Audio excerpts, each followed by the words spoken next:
And starting stream. Should be live momentarily.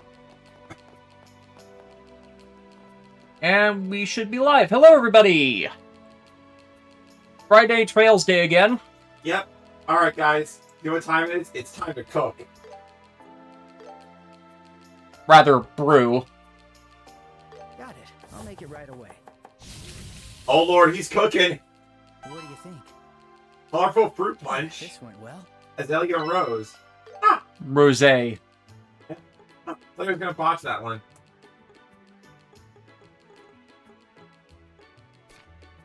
So, yeah, we're back. Got it. I'll make it Yeah, right so, away. like, last time we entered the city of Ruan, This went well. met a cute girl named Chloe. We're heading back to the Bracer Guild so we can get some more side quests going.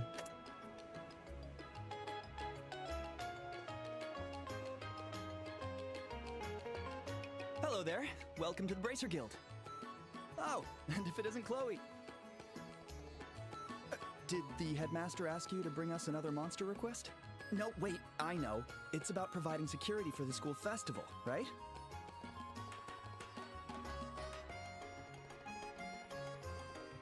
Ah, them, huh? They don't seem to be academy students. Hold on. Are those emblems? I see. So you two are Estelle and Joshua. My, we're very happy to have you. I've been eagerly awaiting your arrival since I heard from the Bows branch. My name's Jean. I'm the branch officer here at the Ruan branch. I'll be overseeing and supporting you during your time here. A pleasure to be working with you two. I've got high expectations of you two. After all, you're the heroes who solved the Sky Pirate incident.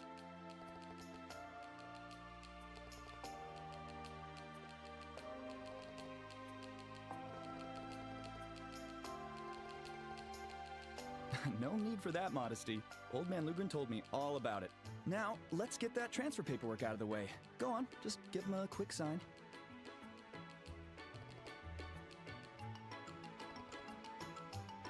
All right, now you two are officially bracers of the Ruan branch. Phew, Ruan sure is glad to have you during these busy times. You're all mine now.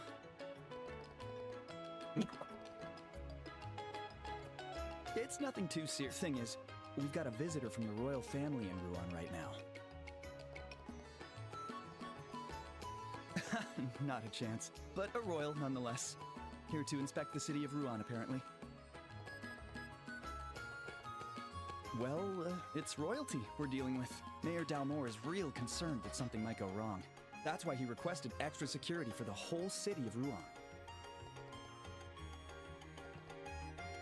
Well, we've been having problems with delinquents hanging out around the port. I think that's the mayor's main concern.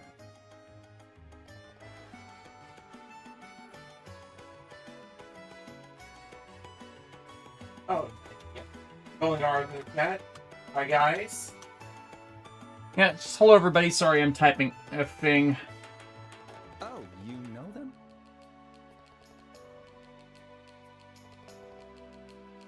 I see, so you were visiting the warehouse district. There's a gang who call themselves the Ravens who like to hang around there. The ones who were bothering you must have been their leaders.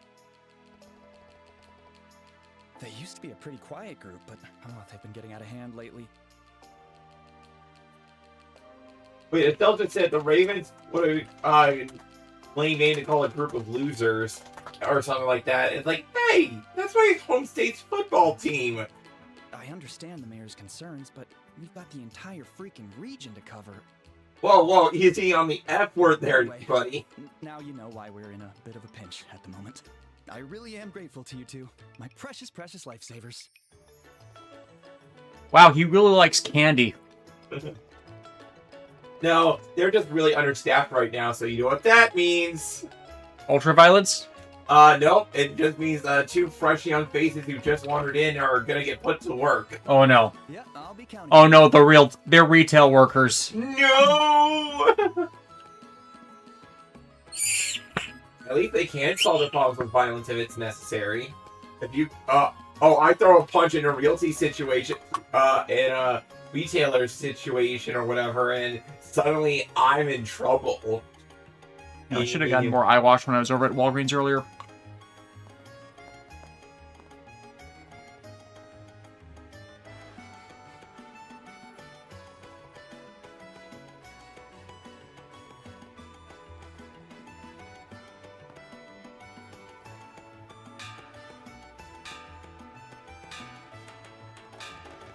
Oh, Bridges! Black Century King, hey, how's it going? Guess who baked cookies this past week? This guy. It's nice, we did that last night. Nice! It's a fun, relaxing activity that gives you something good to eat afterwards. As long as you time the baking period right. Otherwise you get too soft or too overcooked. Then, of course, you gotta wait for them to set correctly. Otherwise they're just floopsy when they shouldn't be. Pure Crystal. A platypus? Perry the platypus? Gotta go Perry the platypus.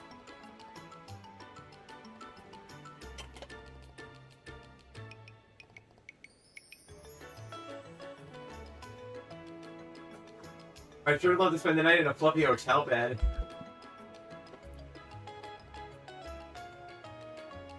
Oh no, it's tourist season. Never go somewhere during tourist season. You always go during the off season, believe it or not. Like, unfortunately, that makes it impossible to go to Disney World and Disneyland because there's never an off season.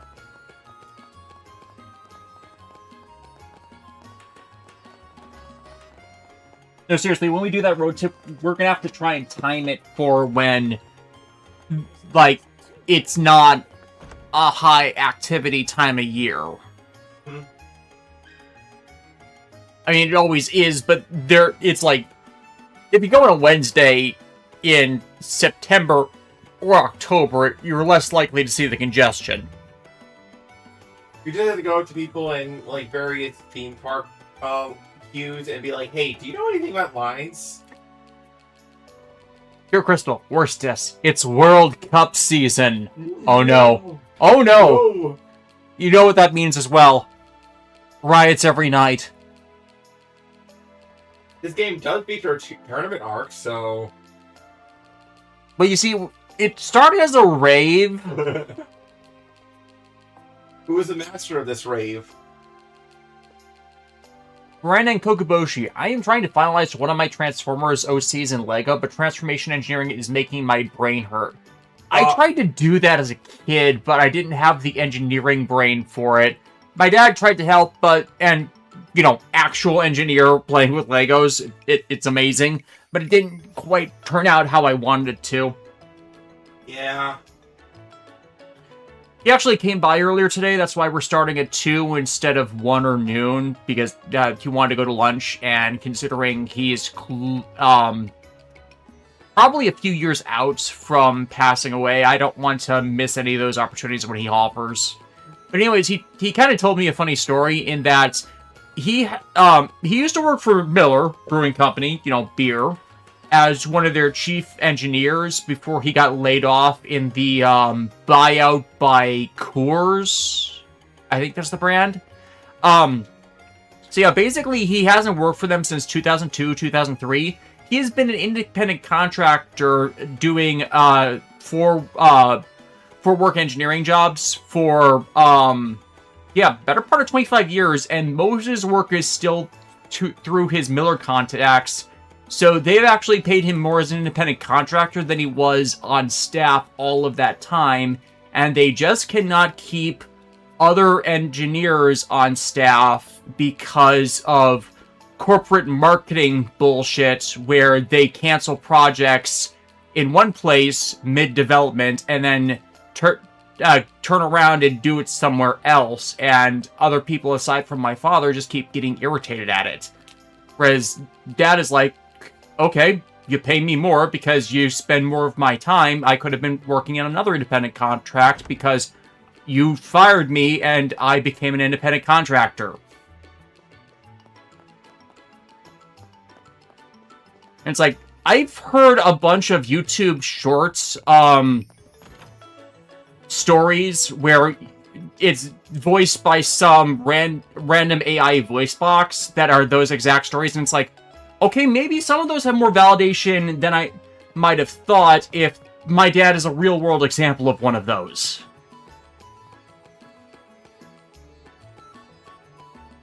It's like, way to cut down the corporate waste to fire a career member of your staff only to have to hire him back at twice the rate you would have if you just had him as a regular salaried employee. That makes sense.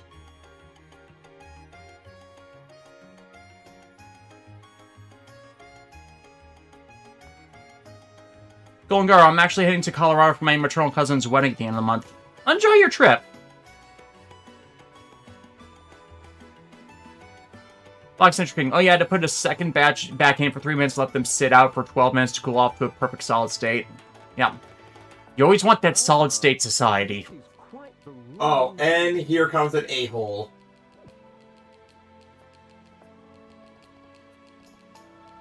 Oh no. So remember how, I'm not sure if you were caught the dialogue, but there's a royal visiting the city. And they took their room? It's this guy. This room will suffice. Yes, I like it. I will use this room for the duration of my stay. Please wait, Your Grace. I believe this room is already occupied by other guests. I'd recommend staying at the mayor's mansion as we originally planned. Silence, Philip. I cannot see the ocean from that place. This seaside hotel has a great view and a nice, relaxing I want to breeze. punch him through the window. Why, look! The balcony is open, so... You're in our room. Just who are you two? Are you bandits? Are you here to assassinate me? What kind of nonsense question is that?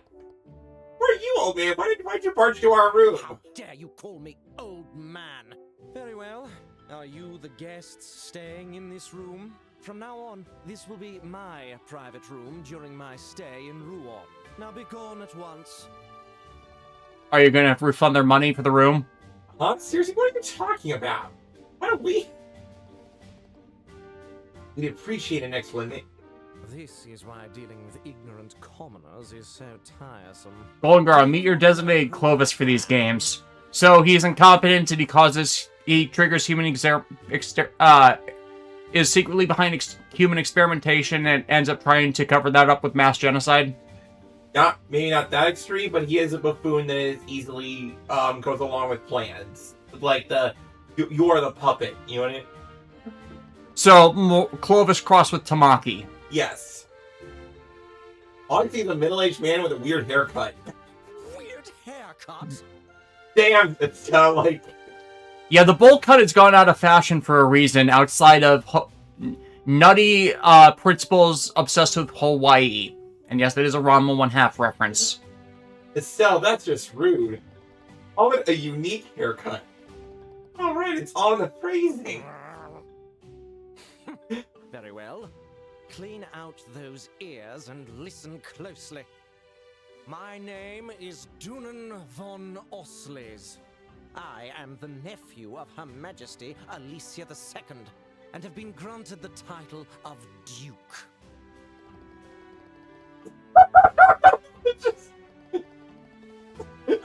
What? We'd not understood none of that. I see. I take it you now They're like, understand wait, why I am The demanding queen, to whom forfeit everybody this loves, and is a great person, you're her nephew. Her nephew. Oh no. This isn't Clovis crossed with Tamaki. This is Blue Blood.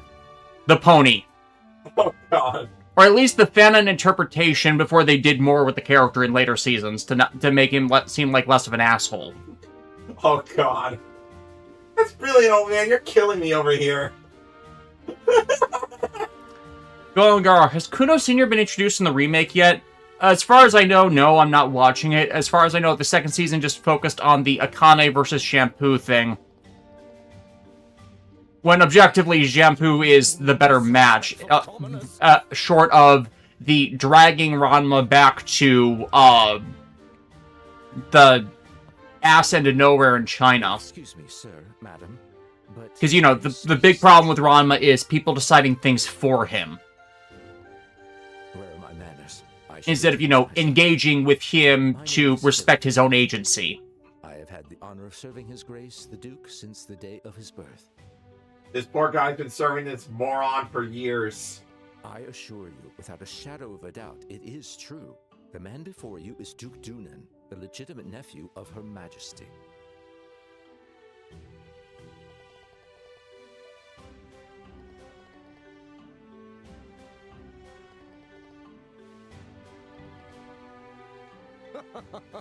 Finally, you understand just how important I am.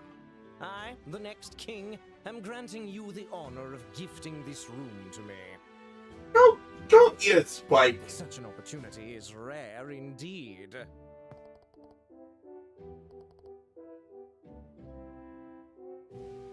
Sir, madam, please, wait 1 minute. The cell is about to throw If hands. I might have a word. My deepest apologies. I humbly request this favor.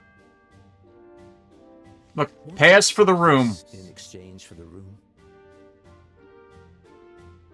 Oh, he actually is. His Grace can be quite stubborn once he's made a decision, and as the one responsible for his upbringing, I am entirely to blame. So tell him fucking no for once. Like, that's how they get spoiled. You need to hear no every now and then. Mhm. It's only fair that... Going girl, Philip deserves honorary sainthood for putting up with this fop. Also scary how on point Nick Kobe's voice for this guy was. I am deeply grateful for your kindness. Hey, what are you all whispering about? Plotting something, are you? Yeah, Kyle McCarley is the English voice actor, with the other being Yuta Odagaki. Oh, is that so? You should have just said that from the beginning. Everything would have been fine. Now, you'd best not forget that humble attitude.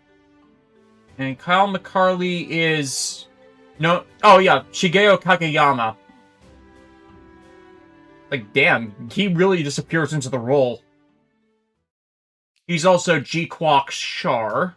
I guess makes sense, you know, her incarnation. Actually, characters in the Fairly Odd Parents reboot.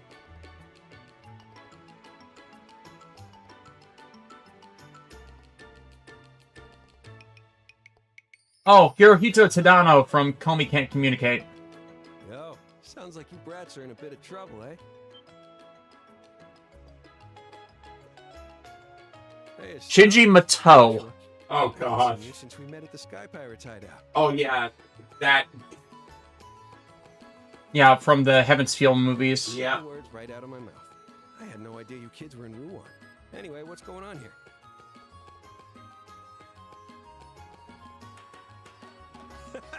Never a dull moment. Yeah, with you Philip two, is huh? voiced by Doug Tompos, who is Anyway, I could solve this problem. known for John Holmes from L.A. Noir. That's A it. couple free beds anyway. In Hey, Japanese, don't it's mind, Kazuki Kian. Well, that settles it. It's the room at the end of the... So we have to share a room with the shifty reporter guy. At least we know him. Yeah, that's true. Yeah, Niall is, like, actually pretty good. Like, he seems shifty, but no, like, he is dedicated to getting good news sources and stuff. I wouldn't say he's shifty, I'd say he's more scruffy. Scruffy, that's the word, yes. Scruffy, the janitor. Hey, reporter.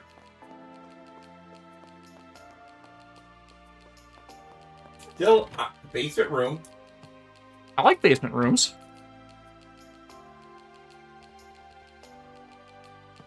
Though in a town like this, it'd probably be the ones in most concern of flooding.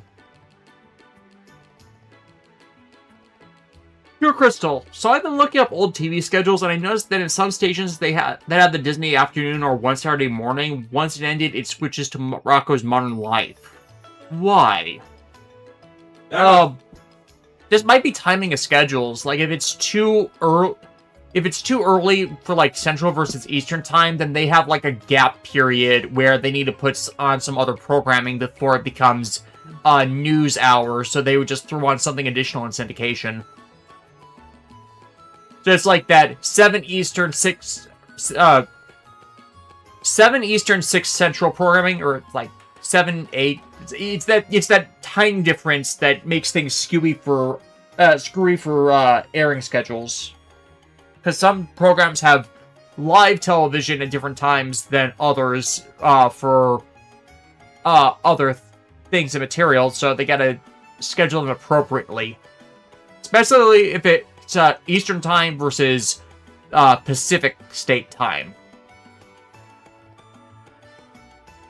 Where, you know, you can't just, like, shift this airing schedule a little bit off. You need to run it at completely different times, otherwise the time difference between time zones is too severe.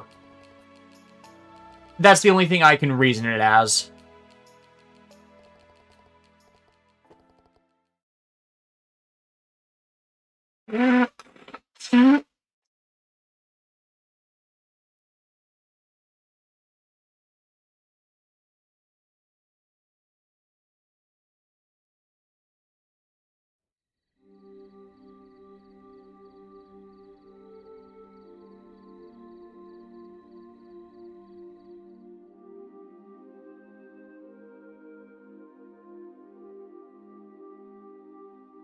You know what this adventure needs? Arson.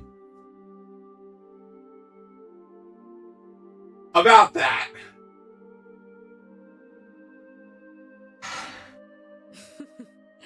All these torn clothes must be proof the children are full of energy. Well, I suppose it's time I get to bed. Phantom 666. Shinta, it seems that Sunrise has gotten the seed bug. We will be getting a prequel film for Gundam Seed. Not a lot of information has been released, but I hope we are getting a look at the Bloody Valentine more. You must understand, we're getting a prequel to the film Gundam Seed Freedom. It was originally going to be an original net animation in the 2000s before Sunrise just shelved the entire Seed production to fund Yoshiyuki Tomino's bullshit.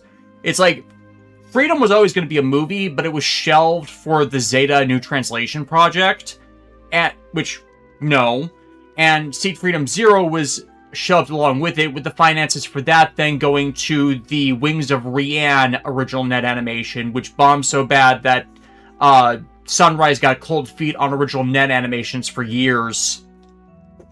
What's that sound? It sounds like the burning of firewood. So yes, it always goes back to Tomino getting money for a project that does badly over something that would have worked with Fukada and Morisawa.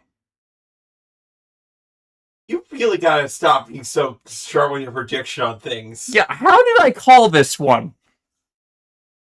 Tell you about this part. How did? No, it's like, I was just saying that because, hey, I hated that kid. But also, yeah, somebody's setting fire to the orphanage.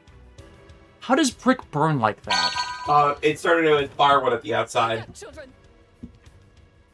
Whoa! I'm so sorry. I'm never doing it again. Oh, Clem. Another bad dream? Polly, Daniel, you must wake up at once. What's going on? Matron Teresa? I'm scared. There's a fire. Yeah, like setting fire to an orphanage is like high up on the tier list of things that will immediately get you sent to the bad place. Yeah, I don't think they're going to be seeing much of Ted Danson there.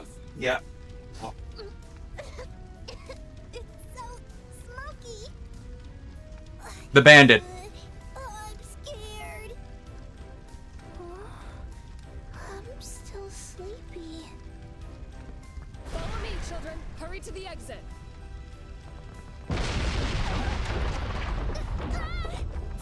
This cannot be. No, Adios. I ask you only, please save these children.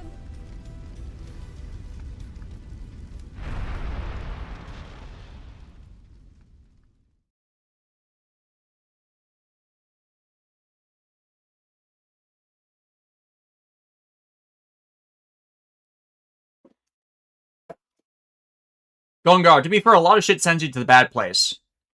True, but it's like it's like I imagine you go up to the pearly gate and then see Peter goes, "You did what to an orphanage?" Oh, Listening to the Red Hot Chili Peppers.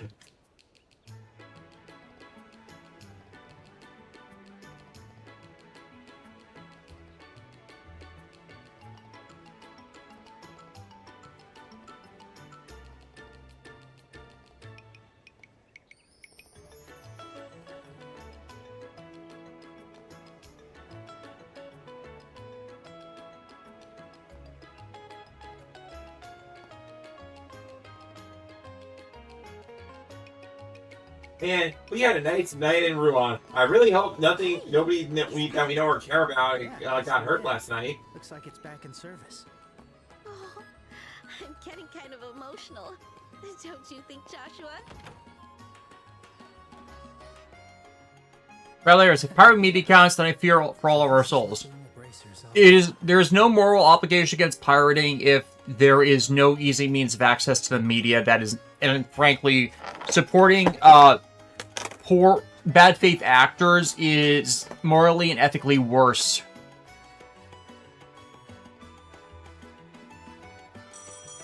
It's like if they were doing things on the up and up and making things affordable instead of price gouging, there wouldn't be an ethical black hole attached to it.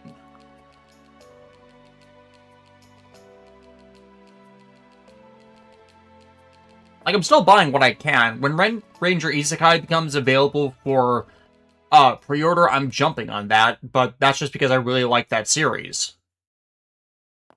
Even if the model kit sucked.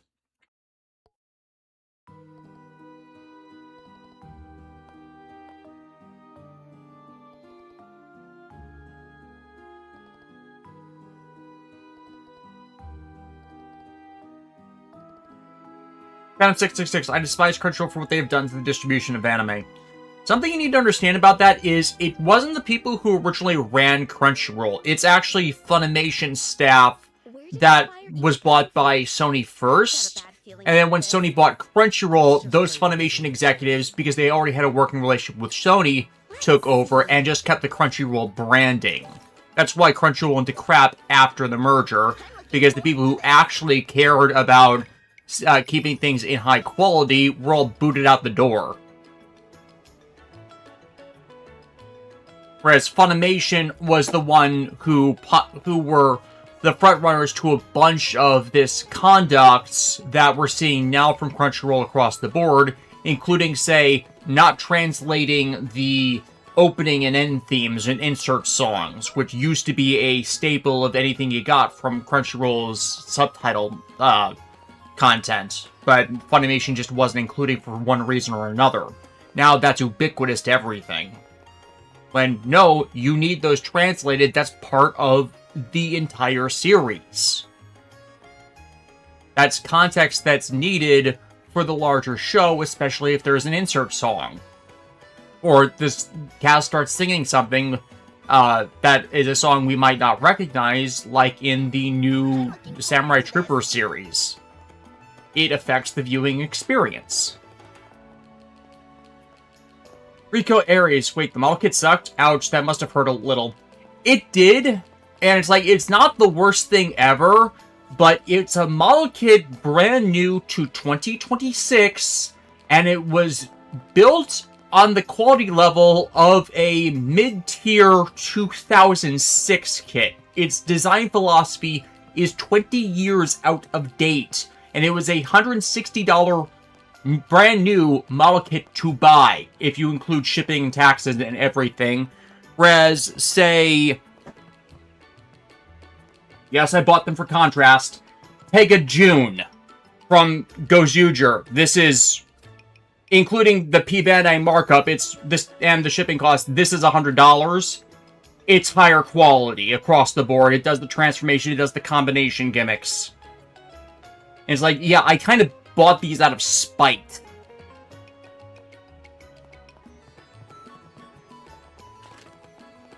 But yeah, $160 for Maximum Kazuna Kaiser from Kotobukiya. No combination, no barely stands on its own. It's flat paneling, no proper color separation. It's not even like stickers for detailing. There's gigantic stickers for things that could have been in different colored parts. Its box is massive, but the part count is so low that you could have shrunk it to half its size and gotten something that was easier to ship. It's like, it's actual terrible quality versus the standards of the modern day.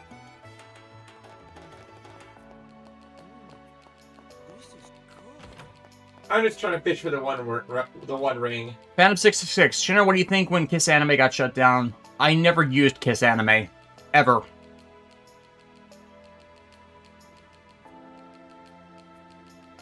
Like, if I'm pirating anime, I've always done torrents.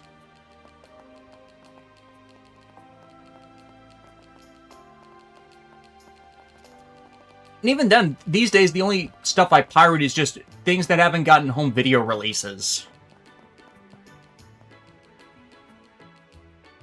And I've reduced the amount of home video releases I buy just because the cost has gone insane. I only buy stuff on discount.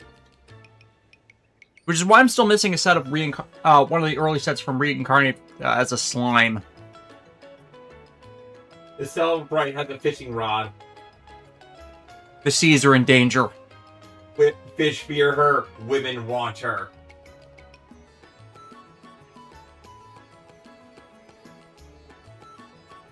But it's like, if you guys want to find a bunch of stuff that's, like, older, I'd honestly look into the site called Baka BT. It has a lot of way older stuff and obscure anime that don't exactly get a lot of seeds.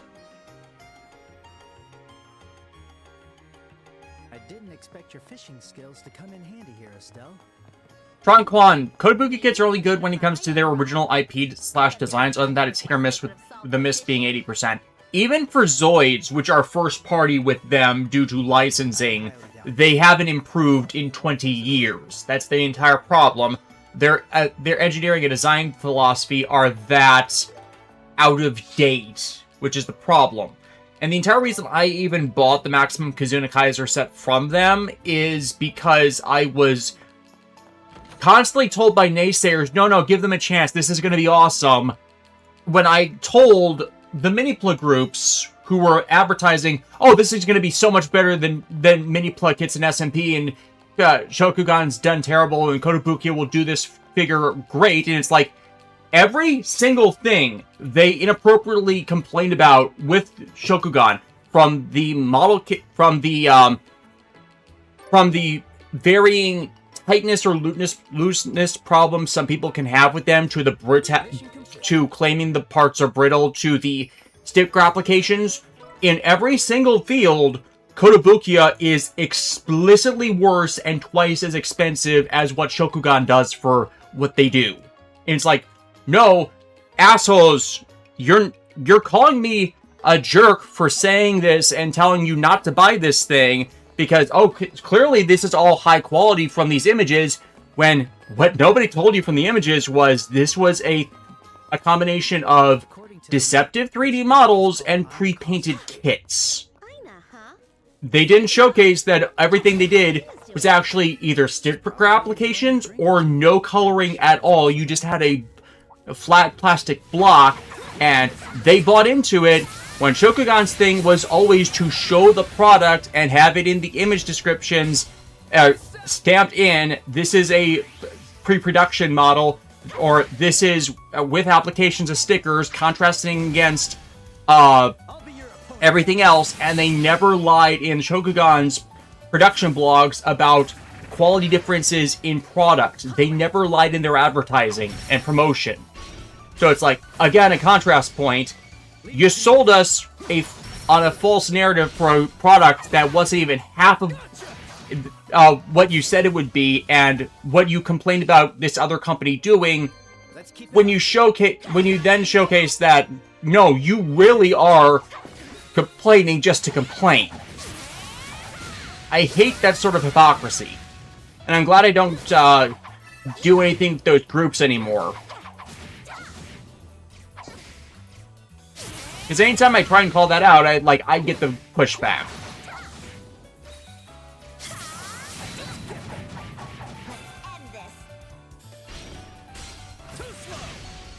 Bradley Harris, also Baka TV. What kind of site is that? Baka BT. And it's exactly what you think. I'll be your opponent.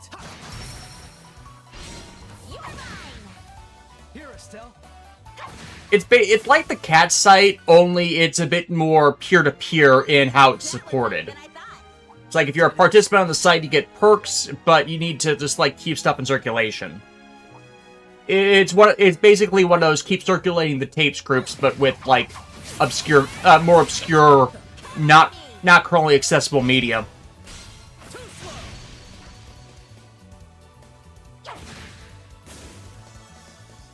I'm killing baby boars. I'll be your opponent.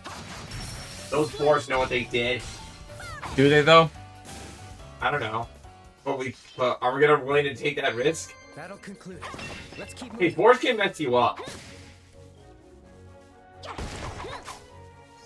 And it also, just like back on that Maximum Kizuna Kaiser thing, you know what Bandai also just released recently that was for the same price? The Full Armor Double Zeta Gundam. The Master Grade that in its prior incarnations was all really high quality. And the only reason it's as expensive as Maximum Kizuna Kaiser is because of the fucking tariffs. Like, shot chaser on that because the Full Armor Double Zeta had over twice the part count and barely fit in the box.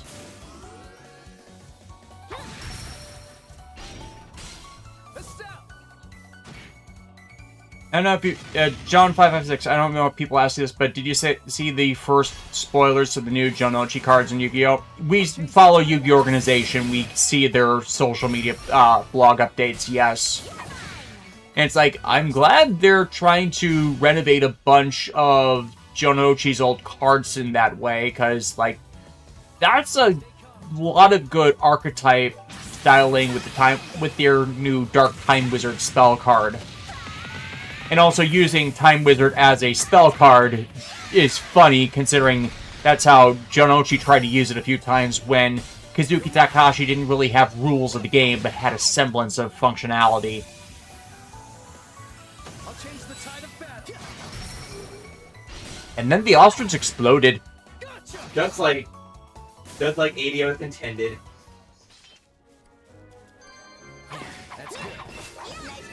Also, different contrast point, just because I'm still really pissed off at how poor the Maximum Kizuna Kaiser was. Bang Bravern! Keep it up. And his jet from Good Smile. This is an $80 set. It is the same volume by part count as what Kotobuki was trying to do with Maximum Kizuna Kaiser. It's like, no. I keep also hearing that Kotobuki makes the better Brave series kits than Shokugan. Hard no. No, you're paying more for less there as well.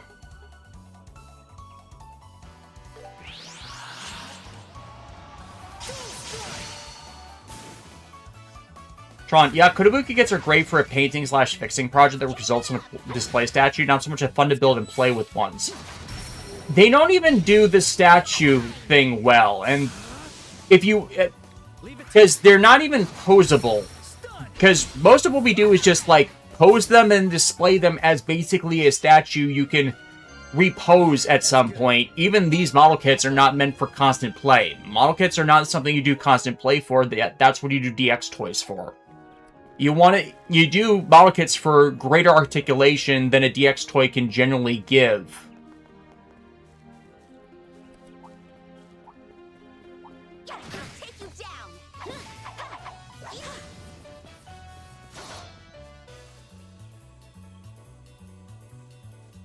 So yeah, even in that intention, Kotobuki kits are just worse.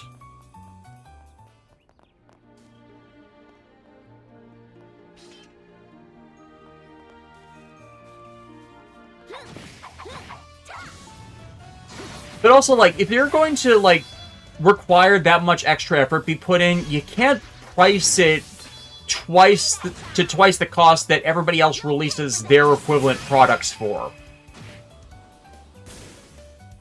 Because that's the other thing. It's like, when they've both done Brave Series mecha, the Shokugan ones are cheaper, do more gimmickry for their price points than the Kotobukiya ones. It's like, there is no reason ever to buy a Kotobukiya product at this point. It is always going to be worse in every check-markable box from cost-to-value ratio.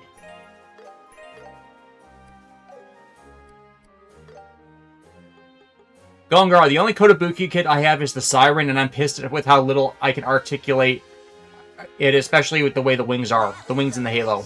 Yeah, we got that kit too. It's terrible. It doesn't even function well as a statue due to how bad the stands are. Be careful, Estelle. Yeah, it's the only, like, Xenoblade model kit that's... I thought oversized statues of Pyra and Mithra that have better quality to them. Oh yeah, yeah, it's like... And those oversized statues were basically what were eventually turned into the amiibos, so I sold those and just did the smaller versions because that works better for me. I'll change the tide of battle. I probably need to resell the Cosmos figure I have as well. Now I think about it. You're a lifesaver. Let's go. And your thoughts on the GMX archetype? I missed that one. Give me a moment.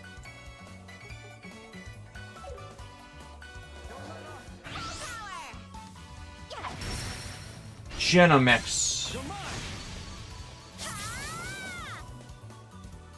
I won't let you.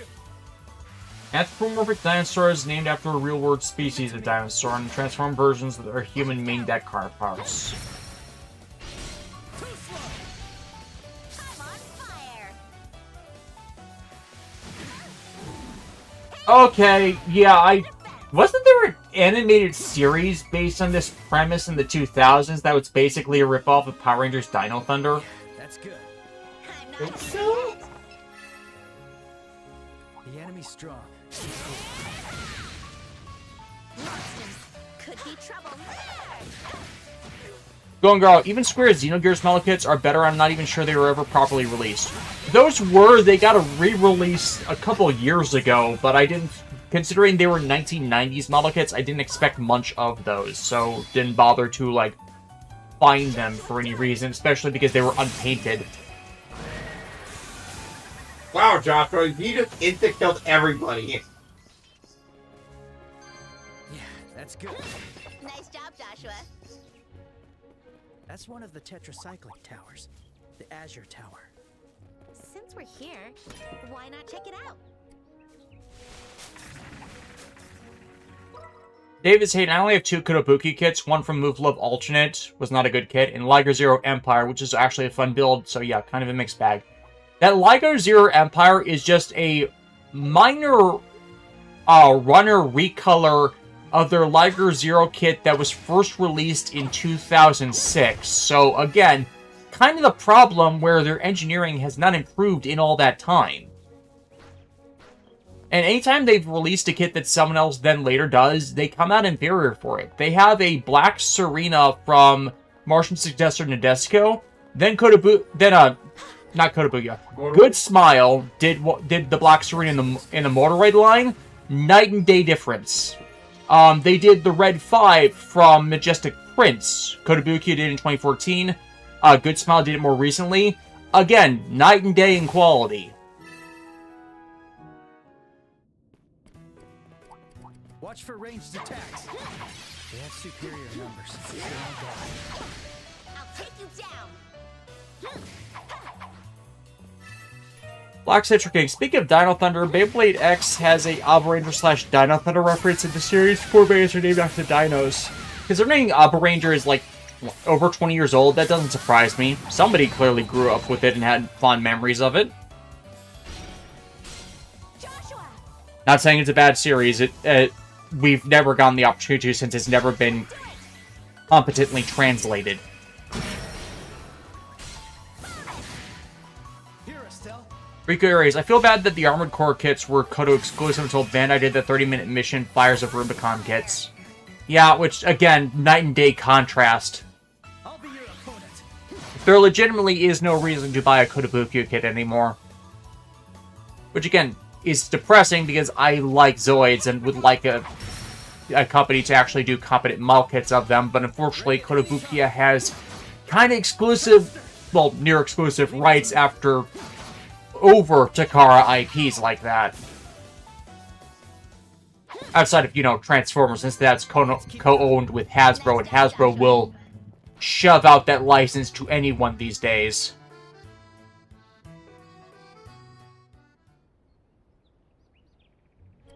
Watch for ranged attacks.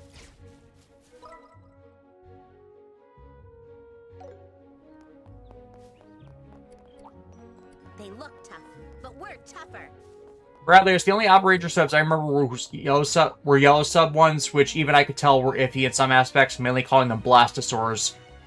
They went with either Blastosaurs or Burstosaurs in the Shout Factory subs, but the Shout Factory subs are all sourced from fan subs. The series was never properly translated. And in fact, they did such a poor job that numerous lines of dialogue are missing. So when I say no one has competently subbed the series, the best translation we've ever had of it are long defunct and unfindable HK subs of the series. And for those who don't remember, HK subs are Hong Kong speed translations where they go from Japanese to Chinese to English. So when something with that kind of language shift is getting the best quality of anything that's ever been done for the show, you know there's something wrong there.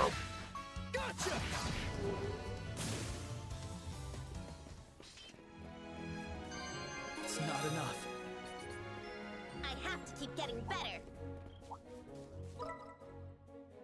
David saying, I watched a few fan-subbed episodes of Operator. It's a good show from what I have seen, and it is arguably one of the low-key darkest seasons of the time. Once Naruhisa Arakawa really takes charge of it, yeah, considering that's more his thing. It's just like, some of his statements about the series are questionable, considering his whole Operate Killer arc and people not really liking the evil Sentai member thing, which, oh my, how that was appropriate to say and how times have changed on that. So, giant heads.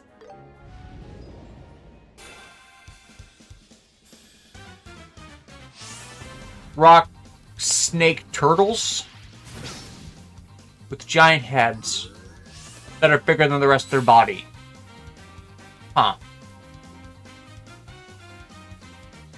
I think these guys are weak to elemental stuff, so... Tron, as someone who watched the Opera Ranger and subbed in my language, it's easily a 6 or 7 show. Nothing groundbreaking aside from Operate Killer, but it's enjoyable.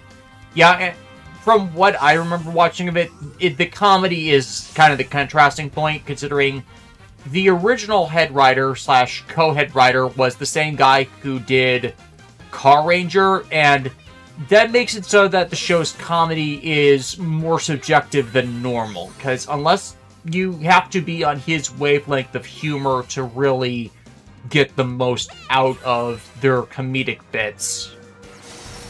It's one of those cases where the Power Rangers adaptation, Dino Thunder, is the better show just in the terms of it's more even. Again, not saying Opera Ranger is bad, but if you're not on board with the humor, it's a harder sell.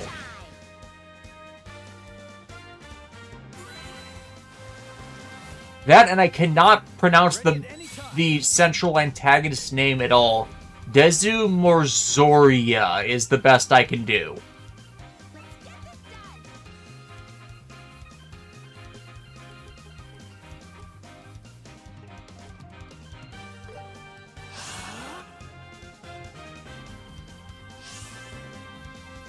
Black Century King, no more evil Sentai, it just does a huge monkey paw as Scarlet Witch's No More Mutants. What I'm saying is, like, the time they've done evil Sentai properly is so few and far between, you don't want to see it because you know grand majority of the time it's going to be done badly or they're going to be a one-off. Because, like, Operate Killer was received so badly they had to reform him near the end of the series, according to Naruhisa Arakawa. Then the other times he had evil Sentai were just people stealing the powers before that. or brainwashing one of the heroes to be villains, which is a ridiculously overused Toei story type to the point they did it several years in a row, and it was done progressively worse. Death Ryuger was a one-off movie villain, so he half counts, and that was a corruption of the powers by a completely separate monster antagonist, so again, don't count because it falls under the stolen power trope. I'll be your opponent.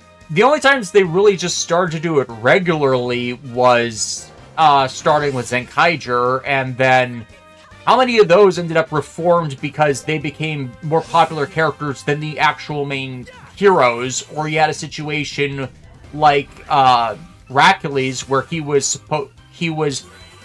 acknowledged as a villain, but doing villainous things for good reasons. I think that's the one time we've had the trope where the one time we had the trope in 50 years where it was executed correctly with the eventual heel face turn.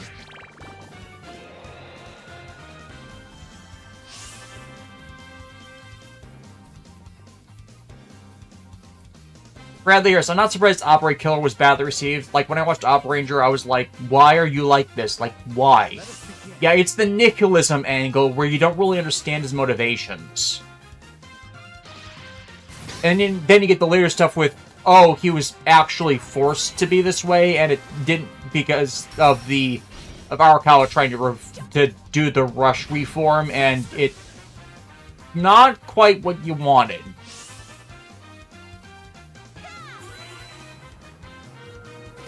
Again, I have never completed Alba Ranger due to the sub issues, so I am ballparking it from what I remember from other people's analyses.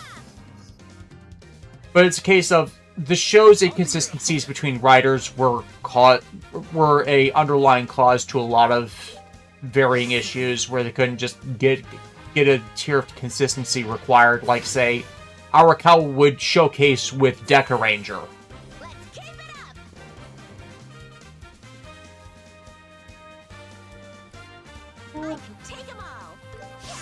Sorry, I'm being quiet. I'm just trying to focus on because these guys are just reflect physical, so yeah. So you need to be finicky with them, and you don't have big spellcasters with you. Yeah, so I have to make do with what I got. And this is one of those you can't just stay in one place. You gotta keep moving around to. Teenage Mutant Snake Turtle hurdles. I like turtles.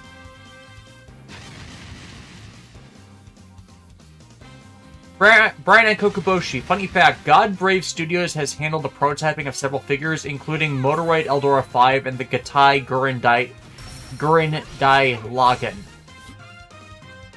Gurindan Logan? Maybe Dan.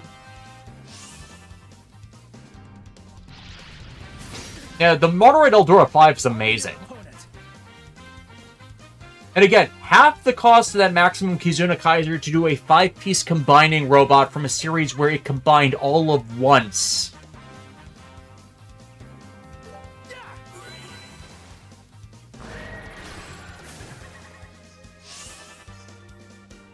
Joe, listen, John556, also, I don't know if this is a hot take, but I like Girls in Trouble more than the normal Deca Ranger ending. I have it on my playlist.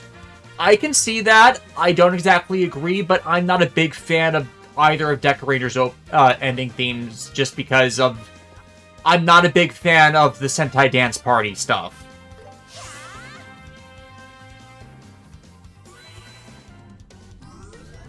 Like, literally, I feel like that's the worst thing that Deca Ranger started. And I'm allowed to be wrong on that. I acknowledge I'm in the hyper minority on that, but that's just a thing I feel.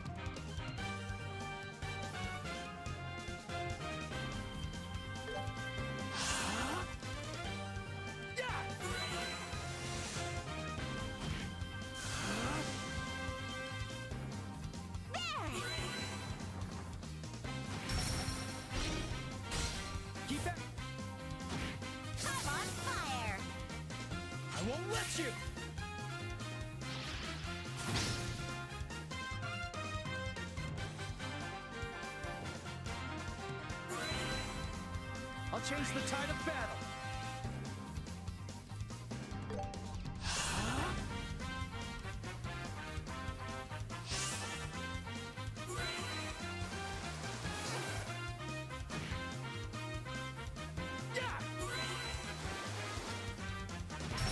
Stun! Faster! This is bad. I'm 5 and 6. Also decided to watch Deck Range on my police procedural phase, so I really dig it. It was really good for its formatting. Like, there's a reason it's been considered... There's a reason it's kind of considered as the most popular Sentai series ever, even if it's not rated as the best one.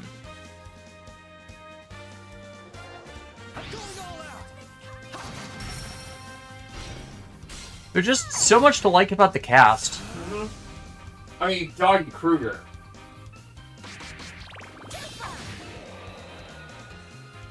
So many people in my age bracket, especially, who got crushes on Ayumi Kinoshita. Leave it to me.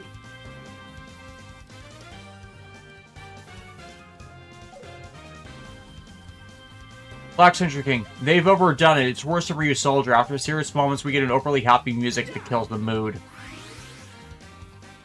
Faster! Reaper's channel, hello. I'm, must be new to the channel because your next question is, what is your opinion on Zet so far? When we have made it explicitly clear for 34 weeks now that because of Shout Factory fucking up the distribution of the series to do their simul streams instead of just simultaneously releasing the show, I know they're doing it now, but they weren't at the time the show started, we haven't been watching the series. Period. We should not have needed to say this for 6 months now. Here we go.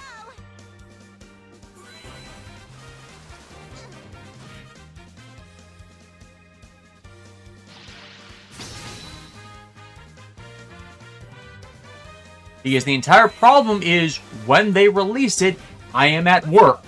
They did not consider the possibility that a lot of people work weekends or are not available in the times they lock it off for streaming, when they shouldn't have locked it off for streaming in the first place, because no one else who does YouTube distributions does that. Absolutely no one.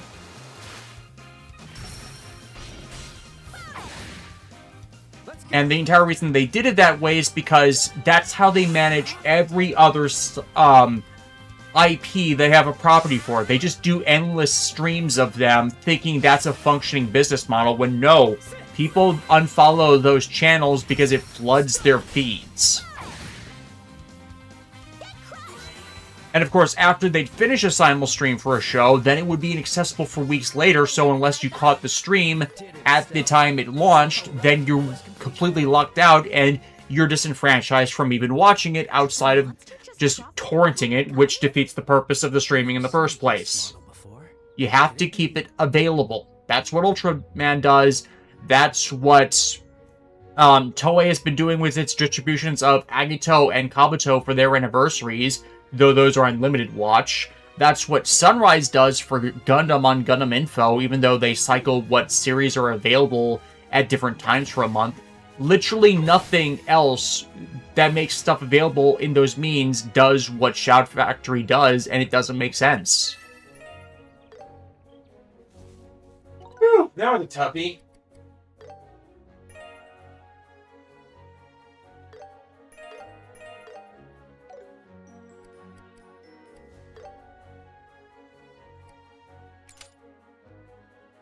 Oh, I already have action too. Never mind.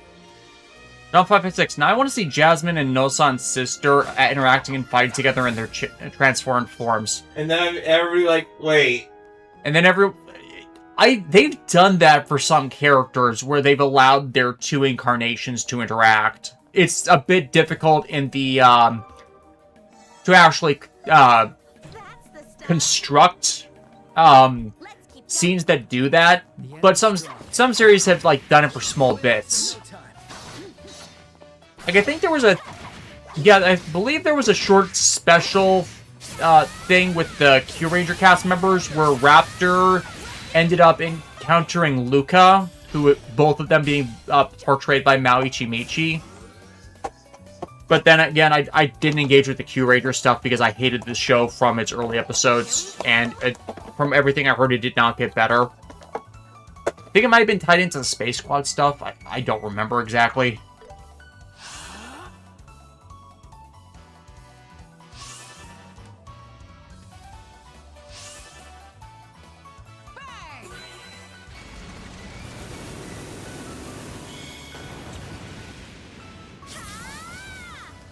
Bradley Harris, the latest commenter I've been watching is Deno, and it's a series where I'm not excited to watch their next episode. I get Des's frustration with the emoji. Thank you! Again, Momotaro on his own is not the problem. It's all of them together, where it becomes a cascade of irritation. It's like, I feel that for the Imogene, the same way that people felt about Vice in Revice. And that don't connect. I think, in fact, people going back to the series now more have issue with it because they more see the problem now. You got Vindication. Vindication, in small pieces. But yeah, we actually finished rewatching Kamen Saber this week to finally catch all the episodes we missed out on because of the subtitled cease and desist orders that originally screwed over the show, and solid 7 once you get past the first third that was screwed over from a combination of the pandemic and trying to meet a deadline of storytelling for the movie. It evens itself out, especially if you watch the supplementary episodes that kind of fill in more of the plot and were released alongside the series originally, but weren't available in fan-subbed form at the same time as the episode releases. This feels great. So yeah, with everything together, it's a better series than it was originally presented as at release. I'm more ranking it as like a 9 out of 10, but then again, like, I tend to give I'm the kind of person where when I give something a high score, it's because, like, I like the emotional moments a whole lot, and I'm more willing to forgive faults with a series if, like, they hit the notes that they want to. But by that same token, if, say, like, a show is going for time travel like Kamen Rider Den-O is, and then failing at it, then I'm going to come down harder on it, you know? Granted, we deliberately skipped over some other of the supplementary material stuff. Like, we did not watch the Zenkaiger crossovers, where that is where some more of my drop down is considered. But it definitely makes it so that Revice is probably still the worst series of the Reiwa era, because of just all its other additional factors, and the fact that the main rider pair are probably the least interesting and less liked characters of that, simply because of all the Vice baggage.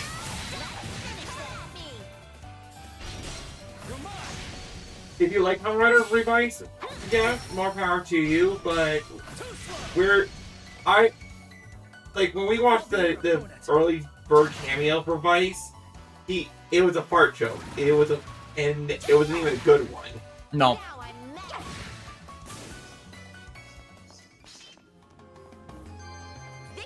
HC5, Saber bugged me because it became a lot of riders fighting instead of monster fights, which was kind of the problem, but also apparently what it was originally going to be in the first place. It was going to be non-stop rider fighting until the end, when they were going to be more focused around Storius' stuff. So the fact that they built the camaraderie and then broke the fellowship for the Master Logos arc was actually them trying to defy conventions, because even when they're split apart, they're not being hyper-antagonistic, they're just being people with differing views, and some of them are being actively deceived by the villain, which is more acceptable than where it would have started out originally, which is just a war between the swordsmen, as if it was another Ryuki, and thank God they did not go that route. I would have actively despised the show more than been frustrated with it had it gone that route.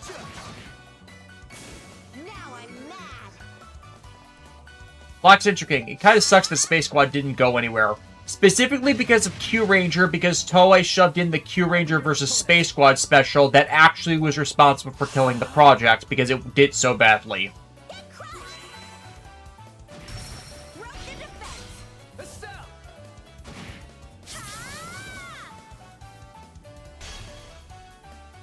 Brian and Kokoboshi, just remember that CEO of Godbrave Studios spent money on a massive, possibly one-off toy of Palparep of Prajna. He said, the only thing I have to fear is my wife's anger. I don't know who Godbrave Studios is, outside of you saying that they helped with a few motorway designs. But yeah, going back up a few things outside of the Toku talk, which we should be not emphasizing. Rico Aries, what do you think of the recent Gundam news? The fact that I am further vindicated about the Gundam Seed productions being screwed over to finance and spend focus on Tomino projects, which I did say kept happening, is I'm finding appreciation in that vindication, because Gundam Seed Freedom Zero was supposed to originally be a net animation in the early 2000s, where it's also another Chiaki Murasawa pre-scripted stuff that's just been minorly revised by her husband now, and allowed to actually go through and progress, despite the movie already getting out, because the movie is literally one of the single most successful things Sunrise has ever done. From the release articles, apparently that was the Seed Freedom Zero stuff was supposed to be released first in their original plan, but Sunrise only allowed them to animate it now because Seed Freedom did so well. So it's like, okay, you felt like there were missing parts of the story. That was deliberately caused by Sunrise again, because they have no faith in the Seed projects, despite them being some of the most financially successful things ever, and they kept screwing them over for funding Tomino stuff that doesn't do as well. Let us begin.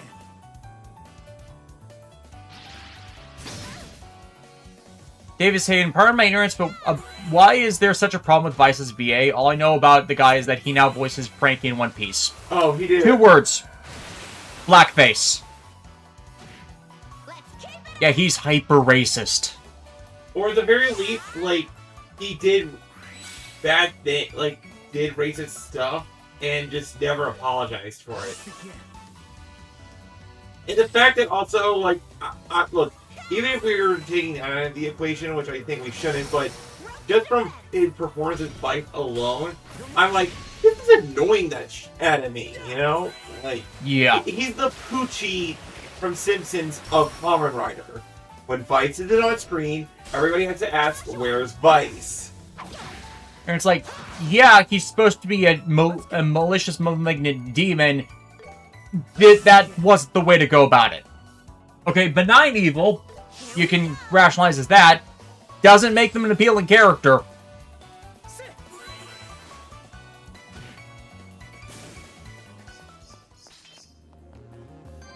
Let's keep it up.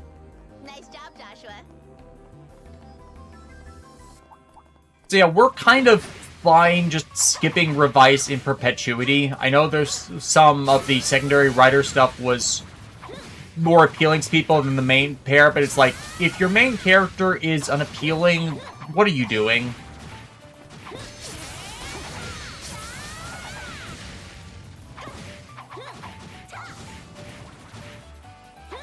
Isn't it?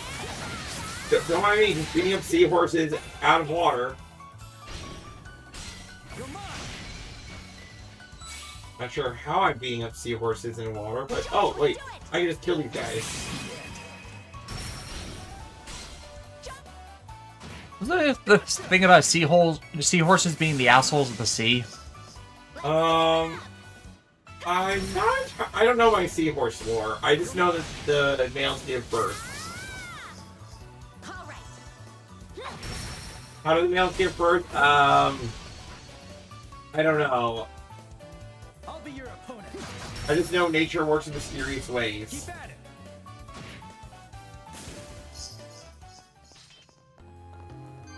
Let's keep it up. I'm not beat yet. Ooh, resurgence.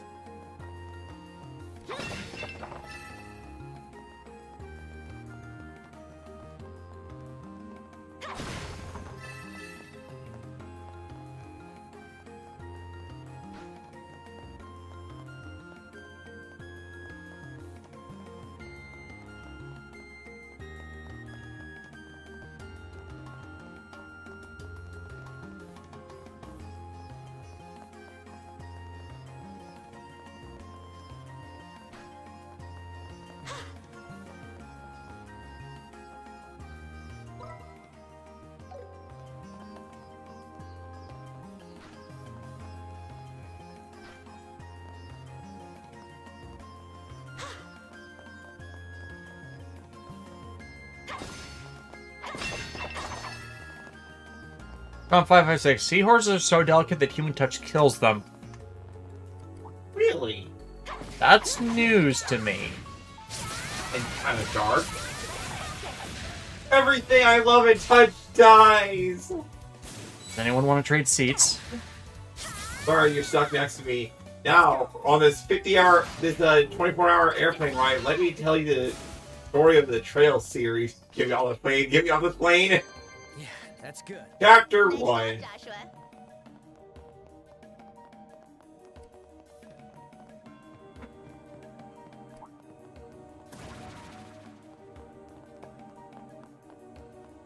And they really made these towers complex.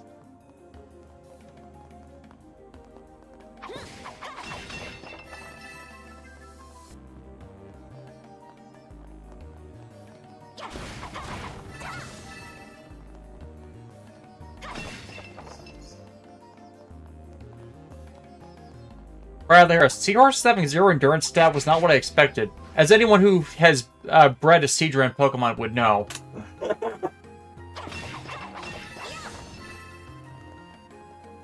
Like, they only get badass when they become Dragon Dual typing. Horsey. The horsies of the sea.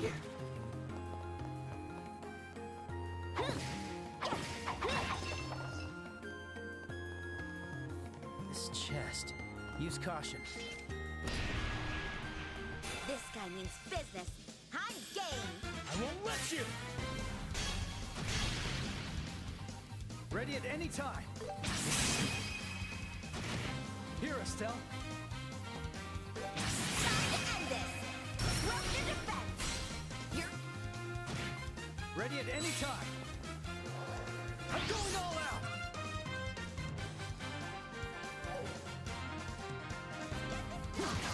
Not 556. Kingdra is low-key one of my favorite water types. A shame it's one of those, like, trade with item Pokemon. Was it though? Oh yeah, with Dragon Scale, right? Yeah. It was one of the first ones to introduce that gimmick alongside Politoed and Slowking.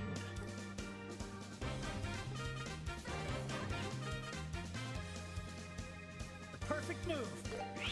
I could have sworn there was another one in there, but I cannot remember it. Faster! Skizzer! Skizzer with Metal Coat, that was it. Gotcha! fire. The fact that you say Skizzer and I say Scizor or Scissor. Dang it, I'm just gonna start saying Skizzer because you keep saying Skizzer. Leonard Skizzer. Payback time. Roll the defense. And Skizzer was his name, And Steelix. Oh, I forgot Steelix too. There was like, okay, so were there 6 then in Gen 2, or just them? Because it feels like that's an odd number when usually trade Pokemon go in even sets, so you can like do even trades. Like how the original 4 trade Pokemon were Gengar, Alakazam, Machamp, and Golem. There were 4 of them because then you just needed to trade 2 each. All right.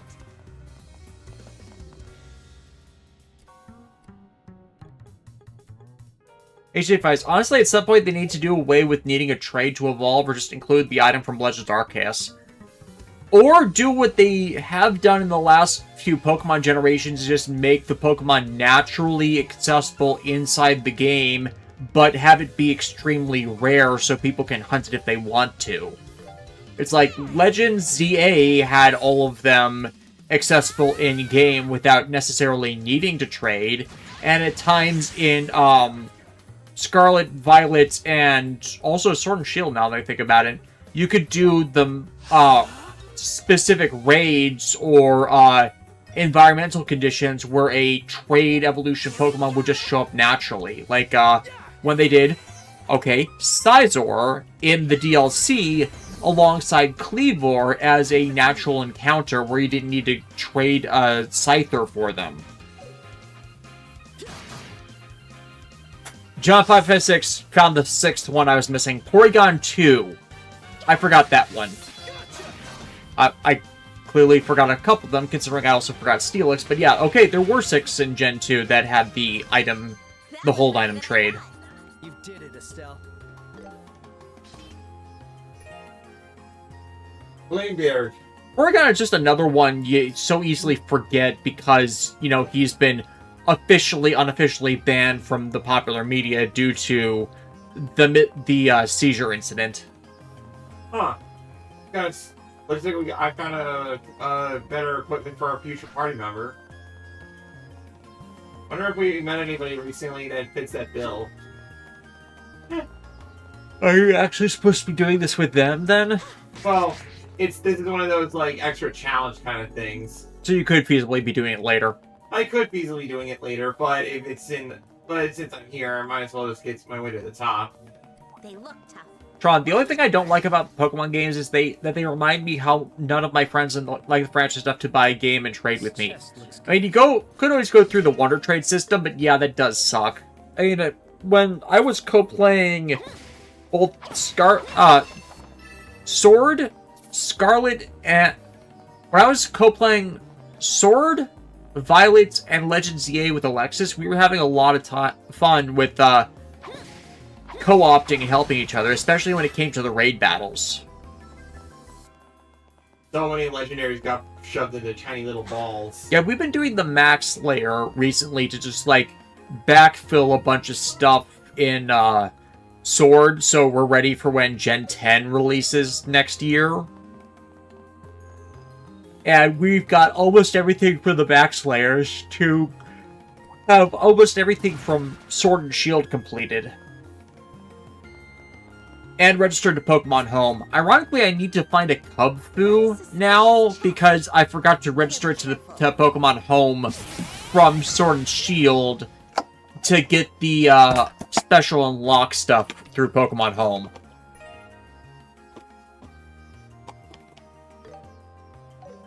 And yes, people now saying in the chat it wasn't Porygon's fault, it was Pikachu because of a light effect that was caused by Pikachu's lightning. Yes, Porygon was not the cause of the seizure incident, it was actually Pikachu in the virtual world they were encountering Porygon in. But because that episode was banned, and the episode was about Porygon as a Pokemon character, that's why Porygons have not appeared in any major media since. They were basically framed. They were robbed!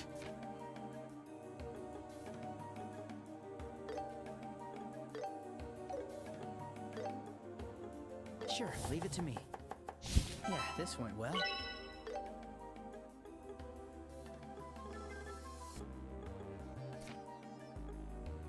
Here. Heard something weird outside, was standing up to see if I could see what it was. We've had a car parked in front of our house the last 2 weeks with a for sale sign on it. I finally called the non-emergency police line to see if they could find the owner and get them to move it. Because, you know, yes, public street, but also you're in front of someone's house for 2 weeks parked there. I don't think you should be doing that. I don't think they're actually legally allowed to do that either.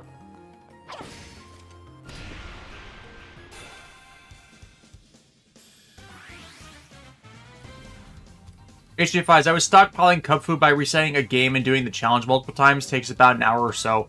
Yeah, but you can't exactly do that from a save beyond that point just because I got farther in the game to evolve them before I did the Pokemon Home stuff because I didn't know that Pokemon Home's registration system required you to physically put the Pokemon in the Pokemon Home app to have them registered, and it didn't go off by Pokedex entry. Which you would think you would logically, for unlockables, go by Pokedex entry. Instead of requiring the deposit of the specific character. Because now I can't just go into Legends ZA and deposit the Cubfu I have from the Legends ZA stuff and transfer it into Sword to then put it back in Pokemon Home like that to have it registered as a sword accessed Cub Fu for the registration system for the achievement system in there, because that's not how that works, and you can't transfer a Cub Fu from Legend ZA for the registration system because technically Legend ZA is a Generation 9.5 game where they're incompatible with older games. I'll change the tide of battle.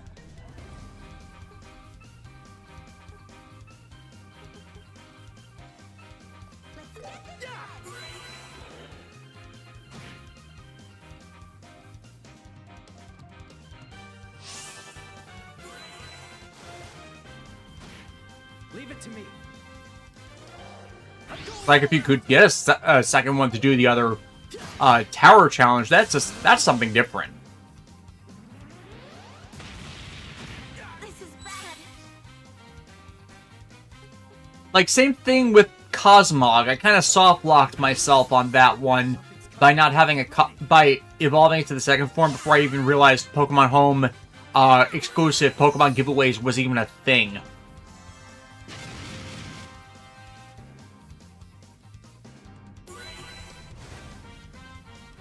Let's go.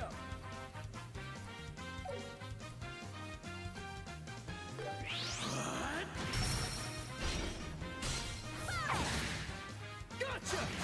Here.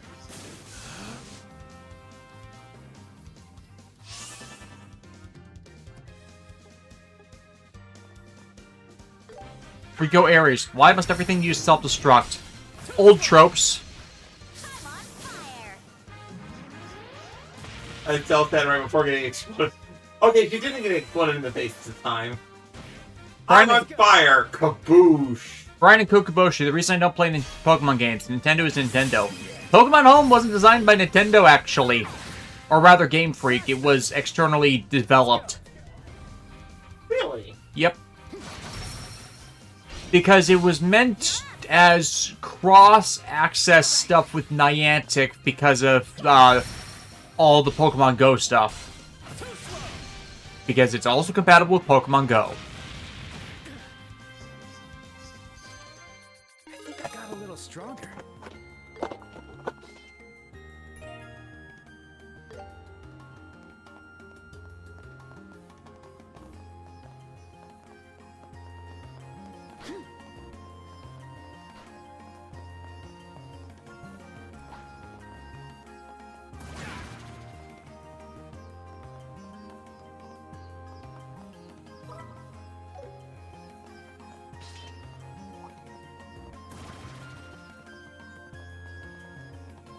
This guy means business.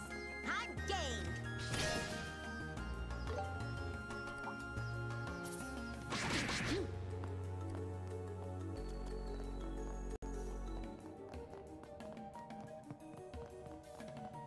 Yeah, sorry, I'm actually looking at the Pokemon Home app now. It was developed by a subsidiary called Creatures.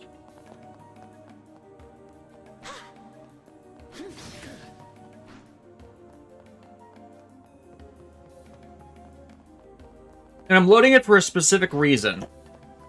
I wonder what a stealth starter Pokemon would be.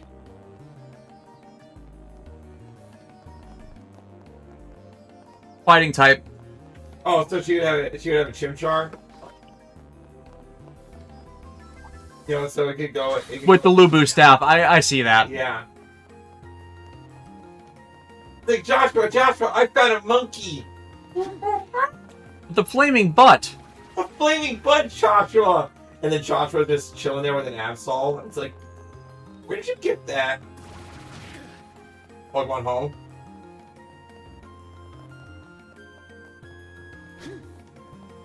No, like, Joshua with a Ceruledge would go hard.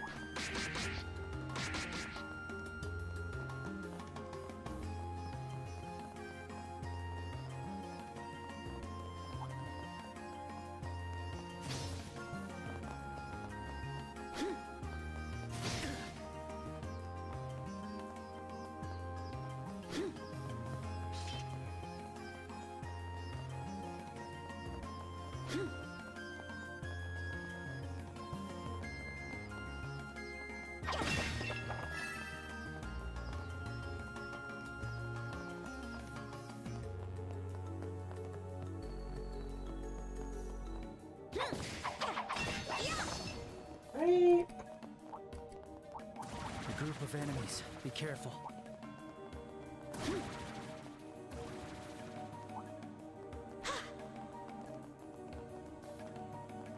I actually might be able to do this later then. Yeah, a little bit of a little advantage from like the Pokemon Global Trade Center is like I can actually get the ones I'm missing if I'm willing to give something up. Some people currently on it want a Koraidon. I have a spare Koraidon.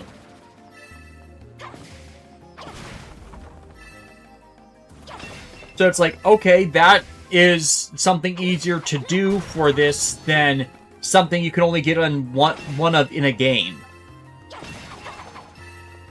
Oh yeah, that is true, because Koraidon is, or in a Rewrite-On, like, you can get 2 of. Yeah. Whereas other ones like Gouging Fire, Rage, Terrapagos, all the other 1 per game things.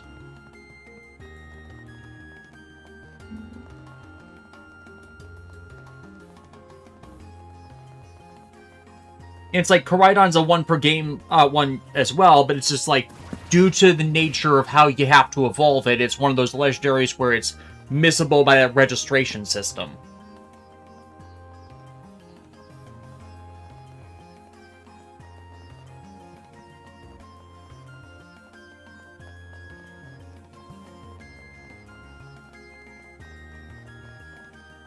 Ryan and Kokoboshi, if there is a Pokemon home, when are we getting Pokemon Garden?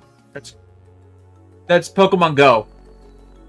Because you always find them in the gardens. Pokemon Maka Go-Go. Go-Go 5. Golgaro, I agree Chimchar for Estelle with Joshua having Trico. Okay, yes, Joshua with the Trico, yes, absolutely. I 100% agree with that. Trico, tree. Can we all agree Tricos are cool? Yes. It's a dragon gecko. It's a gecko with leaf blades.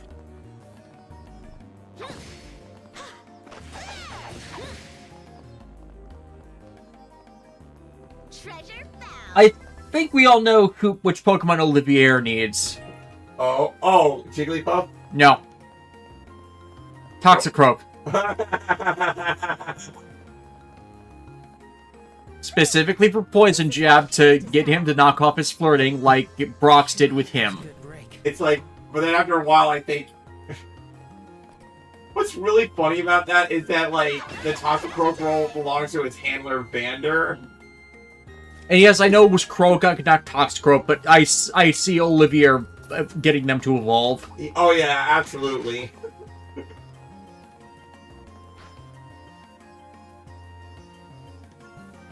Now, what Pokemon would Charizard have?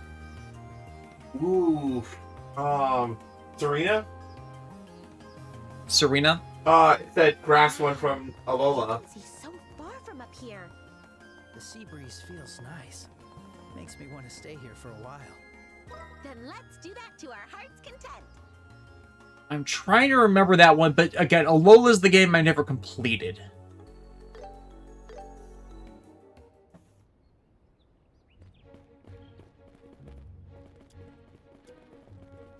Getting turbo mode. The enemy's strong. Keep cool.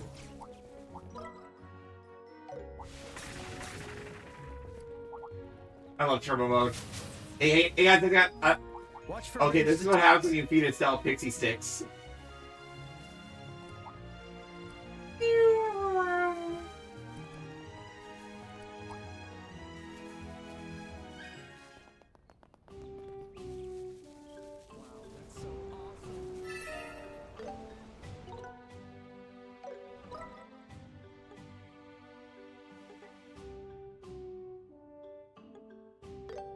Be there in a jiffy. Oh wait, Serena starting with a T? Yeah. Sarina. That's what I was getting wrong. Serena, for me, relating to Pokemon, is the trainer that that kissed Ash at the end of at Gen 6.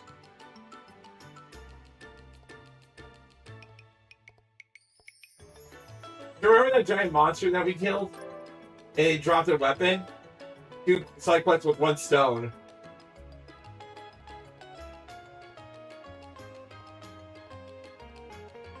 Go girl. I could see Chloe having a Hatena.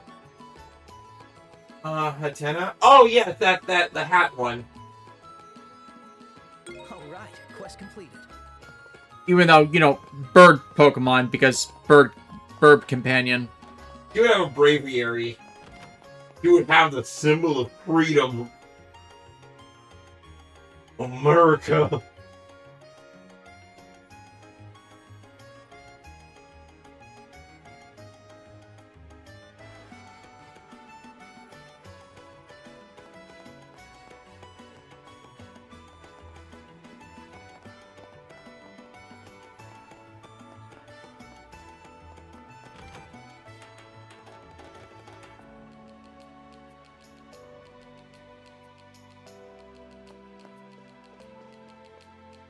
Oh, gotcha.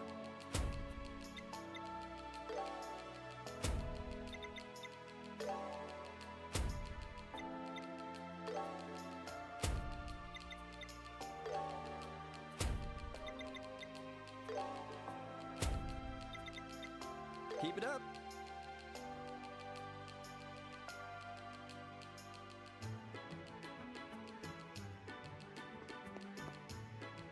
Let's see.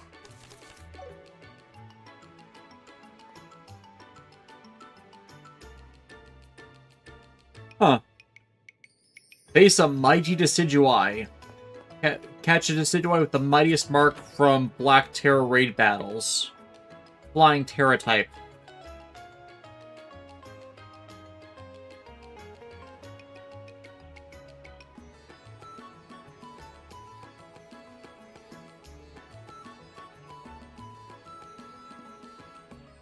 Delphox, I think Rico Harry, are you saying that for Shara? Yeah, Delphox would work. I would think more like a Tangela or a Shuckle. You don't... Shuckle for the booze. Yes, it's berry juice. Berry juices can be fermented. It's totally We should fiend. hurry.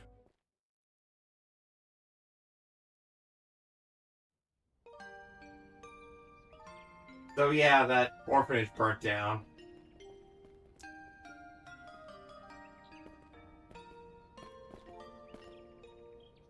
All the brickwork's still good. They could fix it. Yeah, but it's still like the psychological shock of it, right?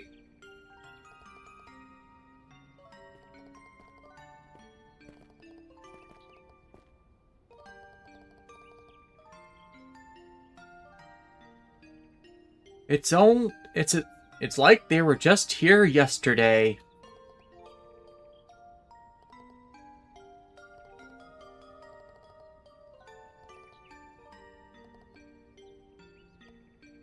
Yeah, luckily to make sure that all the kids are safe.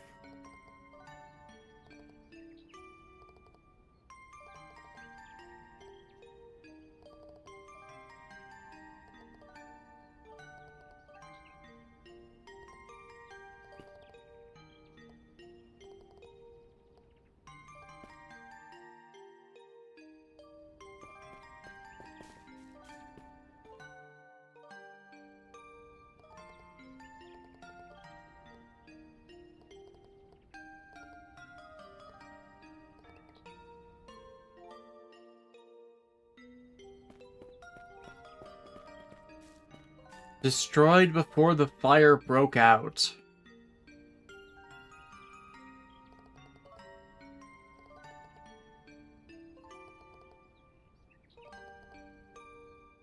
Accelerant. Yep.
Oh, that's dealt with.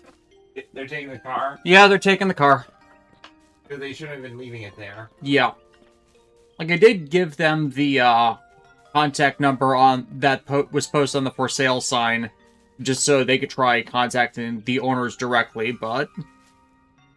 Yeah, apparently it is against, regulations for, vehicle to be left in front of someone else's place for 2 weeks.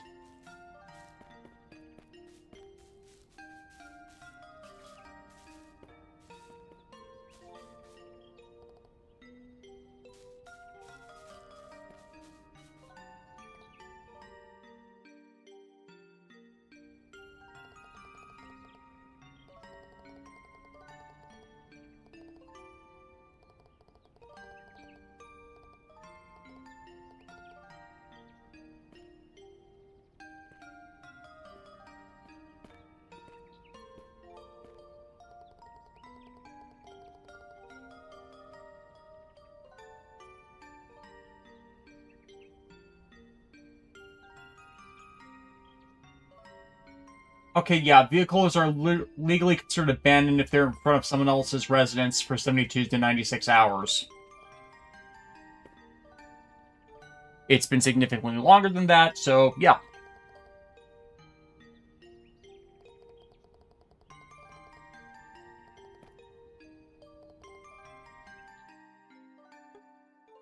Yeah, somebody started the fire. Well, we didn't start the fire. It's always been burning as the world's been turning. I knew that was coming.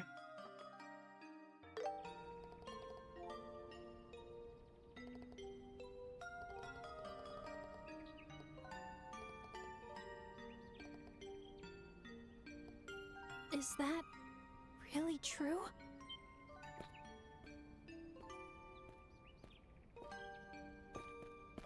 Oh, Chloe! I didn't know you were here. Why? How could anyone do this? This place is filled with irreplaceable memories. Why would anyone do something so heartless? Chloe. I'm sorry. I lost my temper. I just... Don't be sorry. We Hand holding. understand.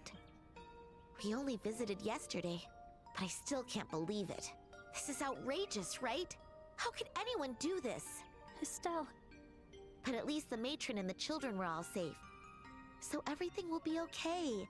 You don't have to worry anymore, all right? thank you. I feel a little better now. The headmaster suddenly burst into our classroom during morning classes, and he told me that a fire had broken out at the orphanage. I could barely breathe the whole way here. I see. Everyone is at the inn in Minoria. We finished our investigation here, so if you don't mind, could we join you in visiting them? Oh, not at all. I'd be grateful if you did. All right then. Let's head to Minoria.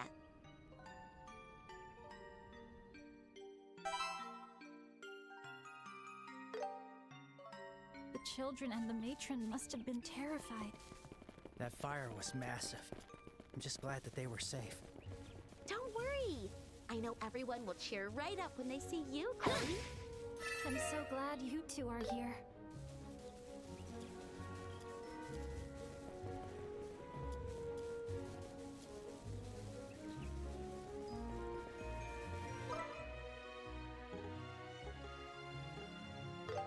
We should hurry.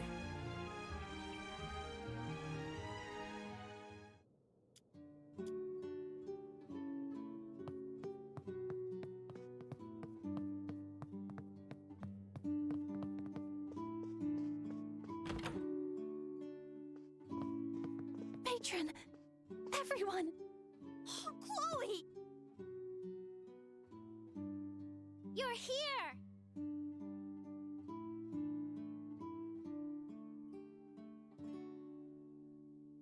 HA5 said, yeah, you guys didn't start it. It was that guy over there screaming, burn! Burn to the ground! Flame high, Nard!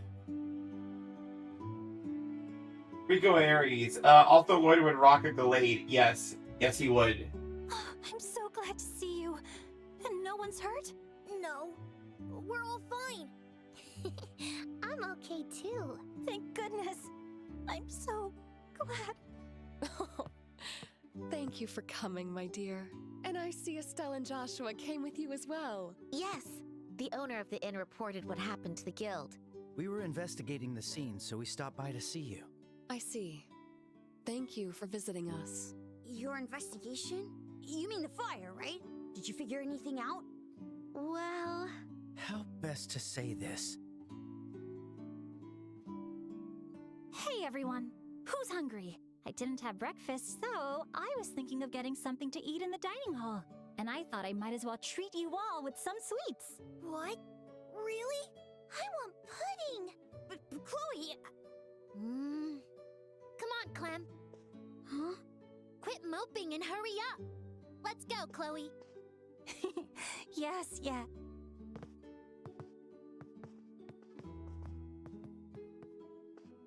Whew, that was a big help. I really didn't want the kids to hear this. Me neither. It seemed like that girl Mary picked up on it, though. I'm truly blessed to have such a clever girl around. Now then, you mentioned something about an investigation? Please, ask me anything. Thank you for your cooperation. All right. Well then. First of all, based on what we found in our investigation, we've concluded that the fire was most likely arson. I see. I suspected as much. I'm always very careful when it comes to using the fire, so I did find it odd. Now, may I ask, do you have any idea who might have done this? In other words, someone who could have had a motive. No, not at all. We don't have much in terms of Mira, and I can't imagine anyone would have a grudge against us.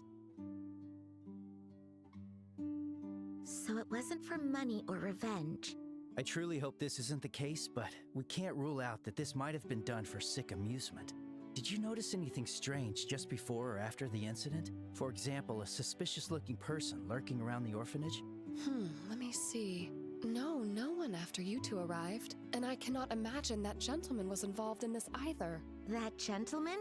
While we were attempting to escape from the building, a roof beam fell, blocking the entrance. But then a man broke through the door. He moved the beam and helped the children and me escape. Wow, that's impressive. Was it someone from Minoria? I wish I could tell you, but after he saved us, he ran off, saying he was going to get help from the village. Okay, yeah, abandoned motor vehicles. But when I asked the Time people limit of is the 48 village, hours before it's no one considered said abandoned who if he it's was. not if it's in front of someone else's home. Also, it's a little weird Without that he was permission. around the orphanage that late at night. Do you remember what he looked like? He looked to be in his late 20s and was dressed in an ivory-colored coat. Also, he had beautiful silver hair. Silver hair. He had a deep, thoughtful gaze that spoke of hardships, despite his youth. He didn't seem like a bad person. He sounds a bit odd, but he did save you. So I guess he's probably not the culprit. Unless... Joshua? Hello? Anyone home? Yeah. You're right. He could just be another wandering bracer. We should probably remove him from the suspect list. Okay. Unless... Oh, Chloe. Where are the children? They're downstairs enjoying some cake. Matron, you have some visitors. Visitors? Pardon the interruption. Hey, look, it's the mayor of the city. Oh, Mayor Dalmore. Oh, it seems the young bracers from the other day are here too. Jean moves quick as ever, I see. Now then. It's been a while, Matron Teresa. It's been a while. I just heard the news and rushed over as soon as I could. It's truly a relief that you're safe. Thank you, Mayor. I'm honored you would visit during such a busy time. No, there is no duty more important than assisting the people of this land. More Here, than have that, this jeweled sword. I can have my apprentice make me another one. And to the very building that Joseph so cherished. You have my deepest sympathy. Thank you. He would be saddened, but more than anything, I know he'd simply be relieved that the children are safe. I only regret that I was We unable must to think save of the his children. mementos from the fire. Won't everybody think of the children? No, we have to think for the children. Have you any No, we leads don't. on the culprit? Our investigation has only just begun, so we can't say for sure. But we believe it may have been the work of a thrill seeker. I see. That is truly deplorable. To think someone with such a wicked soul could be here in beautiful Ruan. Mayor, this may be inappropriate, but... What is it? Might this incident possibly be their doing? Sus. Hold on. Who do you mean by they? The men who harassed you yesterday. You know, those thugs who hang around the warehouse district. They did this? Sus. Pardon me for Yep. asking this, but Creating would you probable suspect cause. Just as you saw yesterday, they're constantly causing trouble and defying the mayor. It even seems like they enjoy being a nuisance to him. Thus, it only makes sense that they would strike at the matron who holds the mayor in such high regard. Gilbert! Yes, sir. Nothing has been confirmed yet, so stop making careless remarks. This is a serious crime, and we cannot afford false accusations. My apologies. I spoke out of turn. Rather than unnecessary assumptions, let us place our faith in these bracers to find the culprits. I trust we can count on you? Yeah, leave it to us. we'll do everything we can. Good. That's the answer I wanted to hear. Incidentally, Matron Teresa, I had a question for you as well. What is it? With the orphanage in the state it's in, what do you intend to do next? Rebuilding will take quite some time and cost a great deal of mira. To be honest, I'm at a complete loss. We have a little in savings, but far from enough to rebuild the orphanage. Matron. I thought as much. So, I have a proposal for you. What is it? The Dalmore family has a villa in the capital, Gransel. We rarely stay there, so it's practically vacant for most of the year. For the time being, why don't you take the children and live there? What? Of course, I wouldn't dream of charging you a single mira. You're welcome to stay for as long as needed until you are able Yeah, to... but, like, not an offer to, like, rebuild the orphanage? Yeah. But I couldn't trouble you and your family that much. So yeah, Jad, if you know your basic storytelling and given what we saw in the events of the first chapter, you can already start putting two and two together that something's really off here. Ask you to manage it for me. 2 plus 2 equals fish? Would be provided. Mayor. May I have some time to consider it? It's a generous offer, but with everything that's happened, I'm still a little overwhelmed. Like, the thing about the Trail series is that the writing may not be, at times, the most complicated thing you've ever seen, but what I love about it is that it, like, the way it sets up and seeds things... The character writing Yeah, sells it. Yes. Reach out to me whenever you've made up your mind. Because I know where things are going, and I have experience, so, like, I already can tell you, I already know what who the culprit is. But when I first played this game, I was legitimately, like, going... Like, not this, but the original version. Yeah, the original 2004 Trails in the Sky, I was like, I legitimately didn't know who set fire to the villa, or the orphanage, I mean. And they were less exploited tropes back then, whereas a lot of things like this have been run into the ground in more recent times as people have been more and more showcased, hey, this is crap that happens in real life. Could we acknowledge that by putting this in a lot of media so people are more suspicious in the real world of people misbehaving? Matron, what do you intend to do about the mayor's offer? What is your opinion, dear? Logically speaking, I think it's best to accept the offer, but if you were to go to the capital... No, never mind. You've always been such a reasonable child. You needn't worry, Chloe. Tell me your honest feelings. Nobody will be here to take care of the herb garden. And it feels like all of the wonderful memories of you and Mr. Joseph would just disappear. I'm sorry. That must all sound very silly and selfish. I feel just the same. That place holds countless memories with him and the children. But right now, we must face the present, not cling to memories of the past. Yes. I'll make my decision soon. For now, you must focus on preparing for the school festival. The children are looking forward to it too. Yes.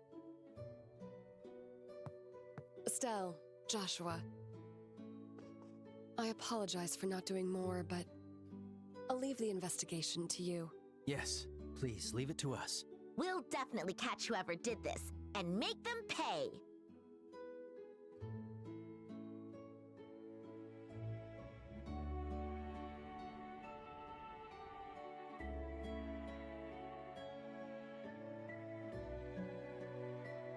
So yeah, I'm betting real estate scheme.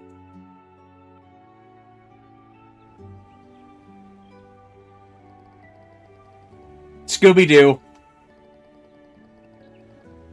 This is literally a Scooby-Doo plot, and Estelle is taking the place of Scooby. I would have gone away with the two of wherever you meddling kids and you're talking, Estelle. I'm a human being! Okay, so we're gonna make this the bird variant of...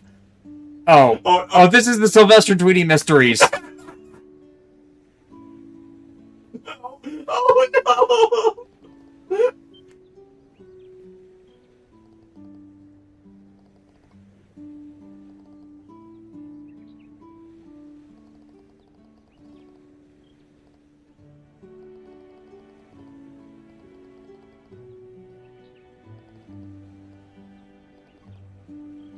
And that's another buried show, Looney Tunes related show that is never going to see the light of day. Like, how is Warner almost as bad as Disney about that?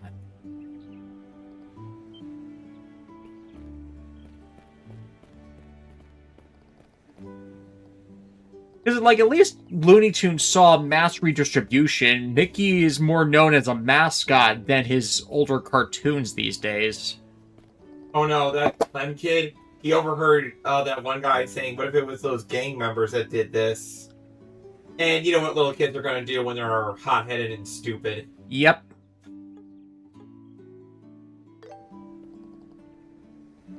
He apparently went after the Ravens. No! The quarterback's going to sack them!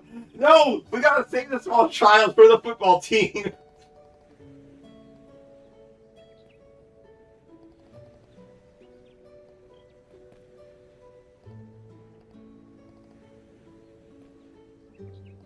The gang members are the Ravens. Chloe has an eagle, so therefore she supports Philadelphia Eagles. Brian Kokoboshi, have you ever learned about a character and realized that they are just a cooler, gender swap version of you? In my case, this character is Oshima Miyabi. A few, none that are popping up at the top of my head. Clem. Alexis, as we put on a Blue Sky, she likes to joke sometimes about characters and stuff she's seeing, and it's like seeing the parallels to me, and I keep going, I came here to have a good time and I'm feeling so attacked right now. It's not my fault that I keep running across characters that share your energy. Oh, come on. Like, the chat was insistent on that one. Be careful, Estelle. Yes, if you heard a meow chat, that's because we have a cat. He was our dad, and she's a cat. She's fluffy and cat. Yeah! And she still does not like me. He thinks we'll get a dog. Again. Different house, though. Yep. Well, I've never had a dog, so it would be my first one. Again, for me. Oh yeah, different house, just so we can properly set up an iFence for them. and train them to actually respect the eye fence so they don't keep getting zapped by the barrier collar.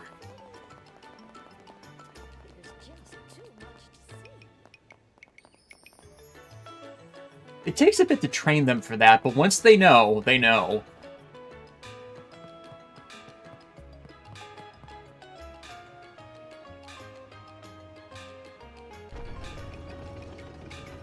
Oh no. Quick, Estelle, use your fishing line! She's returning to the... I had to return to the bar.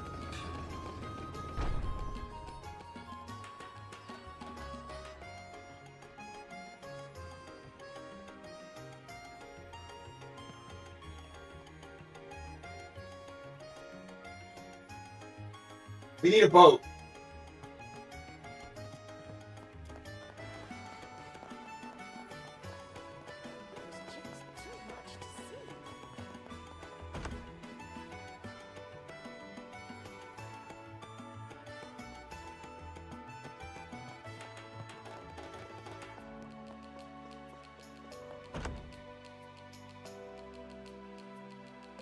Yes, Fluffy Cat, you are a cat. I understand that.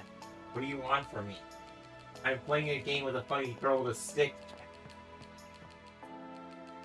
The chat can actually see the cat. The chat can see the cat, so you know we're not crazy.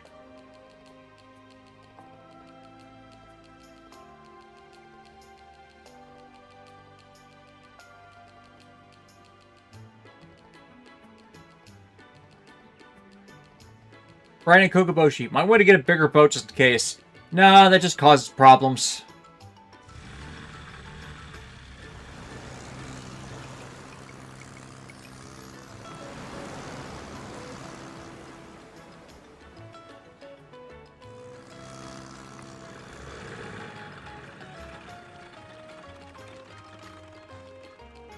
Alright, Estelle, pole vault.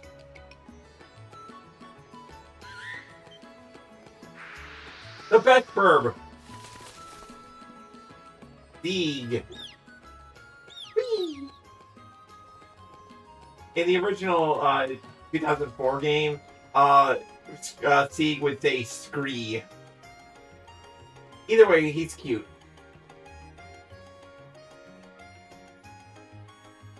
It's like, that's not just a normal bird. That is like a full-on falcon that she just friends with.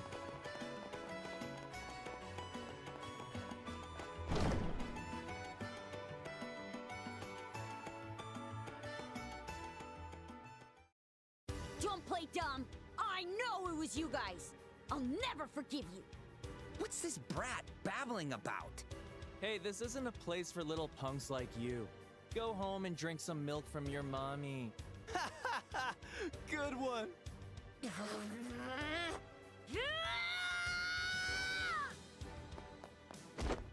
What? What the hell? What's this brat's deal? I mean, they could have kicked the kid's ass. They're being reasonable.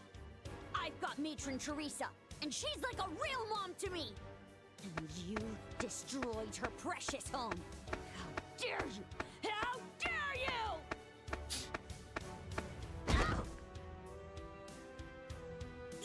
You're getting a little too cocky, kid. Guess you've earned yourself a little punishment. How about 100 smacks on the ass? Stop it! You're... Chloe! How dare you? Using violence on children just for fun? It's despicable. That's not what Aren't you happened. ashamed of yourselves? What'd you say? Well, well, little missy. You might have a pretty face, but every man's got his limits, you know? So you got a couple bracers with you. Do you really think you can beat us all? Chloe, stay back. We'll buy you some time. So grab Clem and get... No. Oh, no. I'll fight too. Huh? I wish never to have to use this, but He's got a sword. I was taught to wield a sword to protect others. I believe now is the time to use those teachings. What? Is that a rapier for self-defense? Release the child. Or else, I will be forced to take decisive action. Damn, she's cool. And graceful, too. This isn't the time for that, you morons!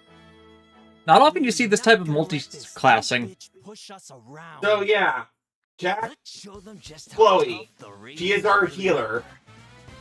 Yeah, again, not often you see that type of multi-classing. Mm-hmm.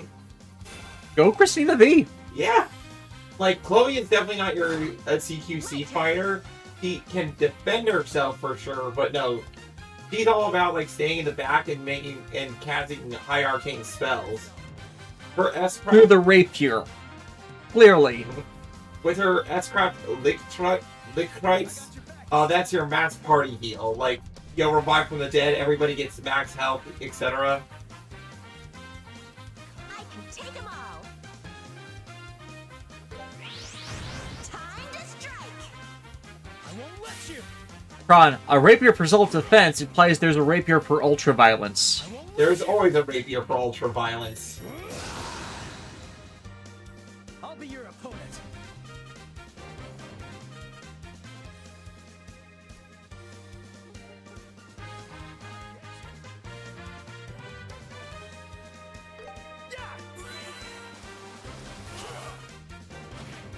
You'll pay!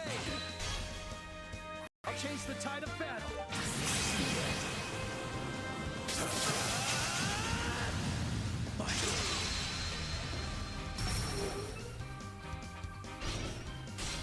Keep it up.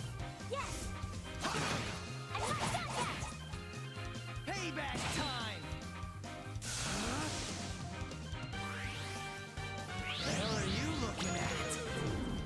Leave it to me. Stay put, Glenn. We'll save you right now. Yeah. Yeah, so her craft, Hunter, Storm, White's Aura. Ooh, Foresight. That's new. I'm counting on you, Estelle. Foresight basically increases the chances that you're going to do a counter. Or block, presumably. Yeah, that's all German. Let's go. Yeah. You're mine. Gotcha, bastard. I'm on fire. You ain't dying yet. My turn. You just slap him in the back of the ass. And that revives him, yes. Fighting the Ravens can kind of be annoying. Because they're party recoverers, which makes sense for a close-knit gang. Annoying to fight, but logical in the camaraderie, I guess. Yep. This is tough. That's enough. Right? You know what? I kind of like that thought into just like game design and enemy design, where those kind of features just feels like it's built into the experience of them as a person. Yep. I ain't losing. Quit acting dead. Ready at any time.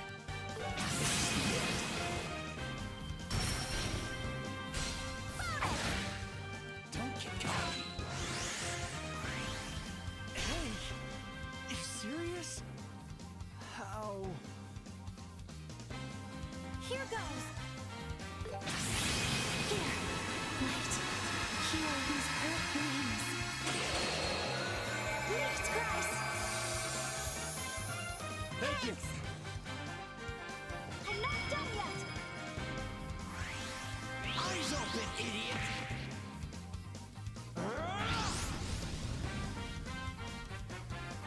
Not going down that easy.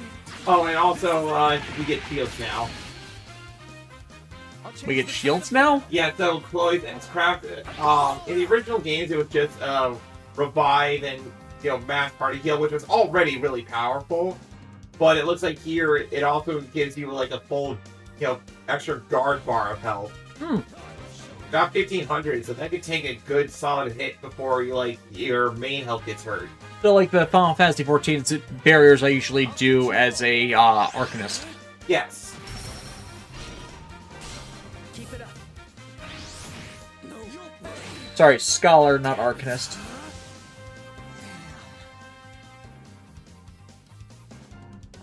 Not going down that easy.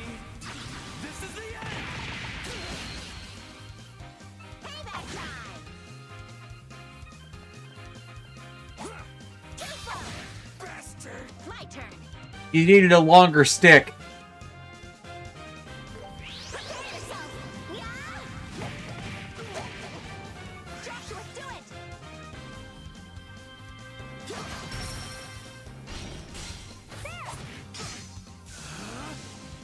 It's on you.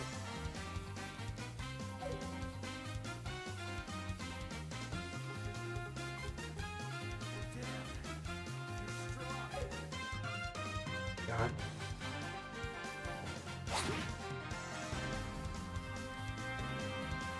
There. I'll be your opponent. Estelle, do it. Joshua, do it! You kidding?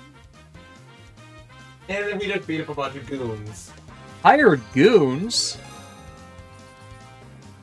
Also, Chloe's level 22 and we're 24. Yeah, we're pretty good.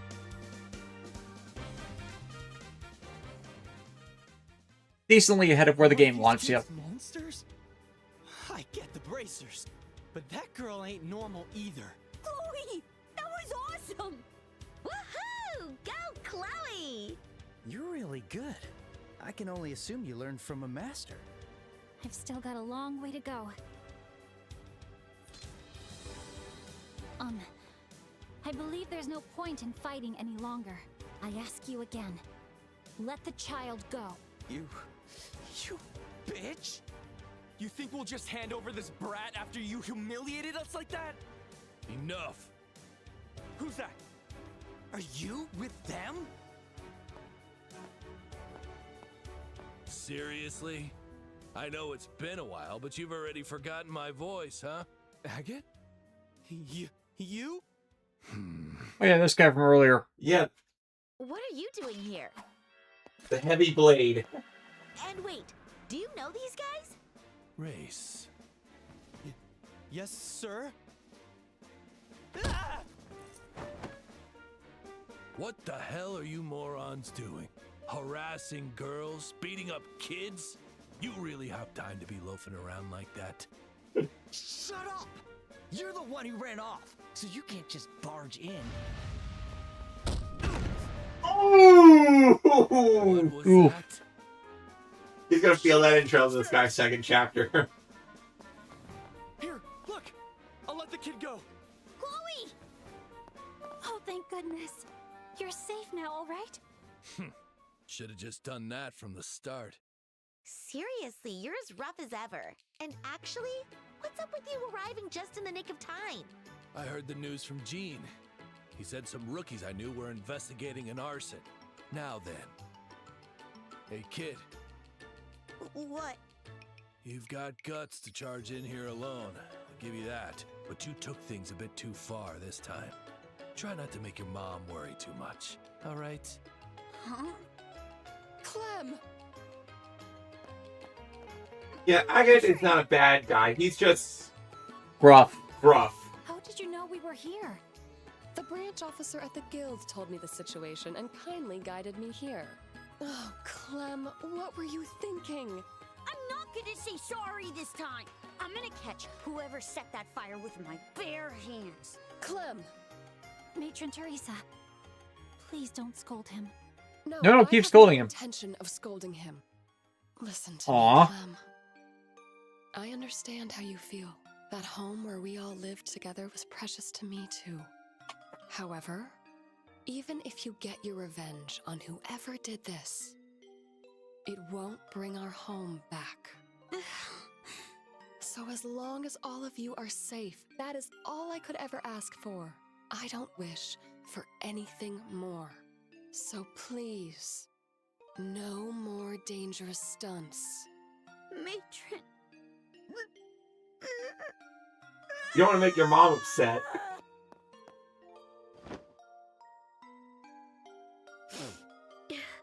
This kind of thing gets me every time. I understand. I'm just so relieved that he's safe. This is why I can't stand women and kids. Hey, kid. Get the matron and the brat out of here. I'm no good with this kind of stuff. I don't mind, but what are you planning to do next, Agate? Isn't it obvious? I'm gonna put the squeeze on these punks and find out if they're responsible for the fire. After I teach them a lesson or two, of course. Have mercy! Have I mercy! see. I do not understand these words you were putting in that order. Your way. You mean ultra violence? No, like if Estelle said it in a singing tone of voice, Agate's like time for ultra violence. You mean that in a whimsical way? No.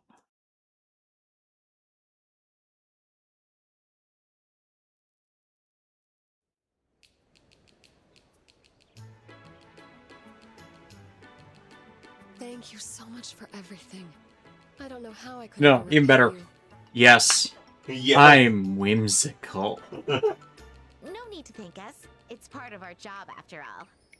But are you sure you don't want us to walk you back to Minoria? Yes, we'll be fine. I know Gull's Seaside Way like the back of my hand. I cannot have you help us anymore. I'm afraid I'd be pushing my luck. It's really no trouble. Matron, please, at least let me accompany you. Oh, look at that kid in the Well, my background. dear, you have festival preparations to attend to. The children are looking forward to it after all. Very well. I can't wait to get to the festival. Oh, good. I made it in time. The boat has been returned. Ah, thanks. I'm sorry for making you deal with that. Oh, don't worry. It wasn't much trouble. I owe you my thanks as well, Joshua. Chloe? And Estelle and Joshua. Thank you for saving me today. I did something really stupid. Clem, At least he admits that he did something stupid. I wanted to get revenge, but I couldn't do a thing. And then you had to come save me. I'm so pathetic. That's not... You aren't pathetic in the slightest. Yeah, that guy's just sightseeing. Huh? You stood strong and faced danger to protect the ones you care about. That's something even most adults can't do. If anything, I think that's pretty cool and brave. Joshua. You don't have to worry about finding the culprits and bringing them to justice. That's our job. Instead, you should focus on protecting the matron and the children in the way only you can. Stay with them, help them with chores, cheer them up, support them. Clem, these are some of the things only you can do. Something only I can do. Yeah, I think I get what you mean, Joshua. Do you think you can do that? Of course. Just leave it to me. Thank you truly for everything. Well then, we'll be on our way now. At least you know he's good with kids. Oh, Chloe! I'm excited for your play. thank you. I'll do my best. So make sure to bring everyone to come see it. I will. See you guys!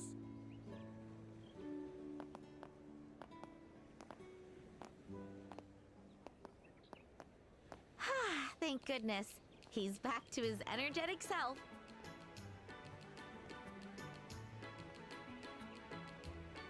That was such a beautiful speech, Joshua. I was surprised too. I didn't expect Clem to completely bounce back. Joshua, you have my sincerest thanks. No, I didn't say anything special.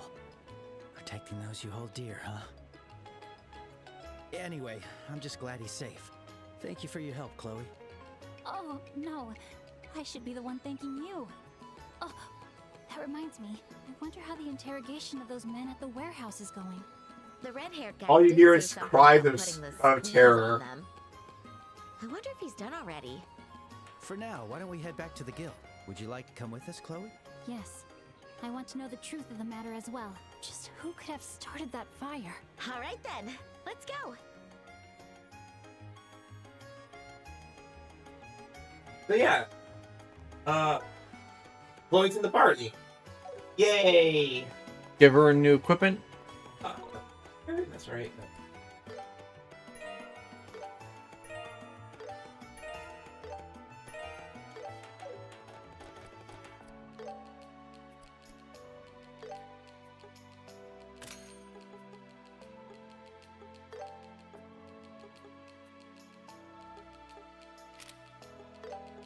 We need to make sure the healer can resist, like, status effects and stuff.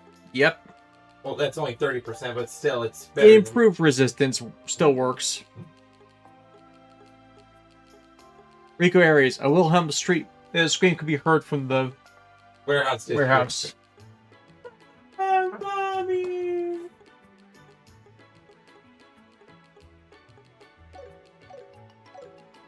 Right?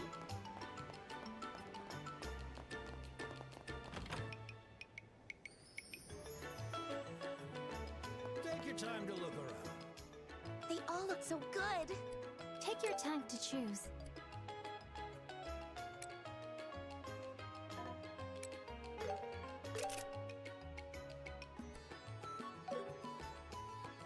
You're welcome to visit anytime. Chloe alternate outfit unlocked.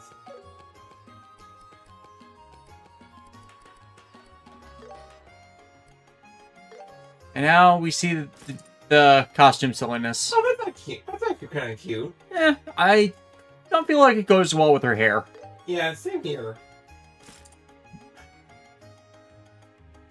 She has lime green hair now.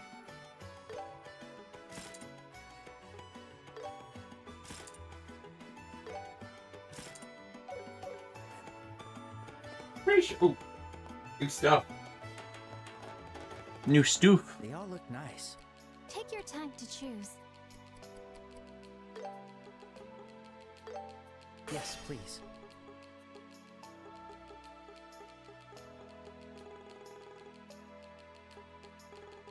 You're welcome to visit anytime.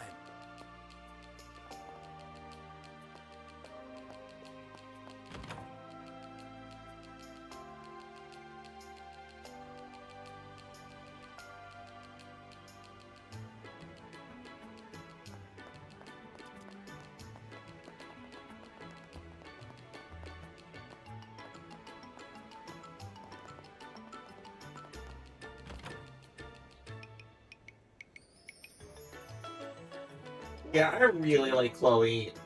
She's like not my favorite character in the Sky series, but she's definitely like up there. Up there.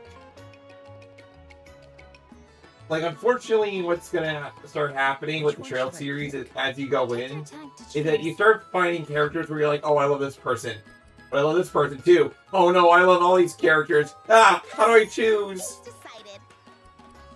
The waifu effect. It's like the waifu effect, but if we were power scaling how well written they were, you know? Time for some shopping. Take your time to choose. I got it.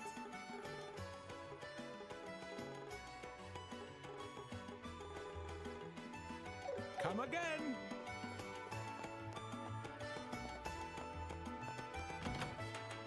I was kind of hoping that one of the alternate hair options was black hair. I mean, come on, she's got purple eyes for crying out loud.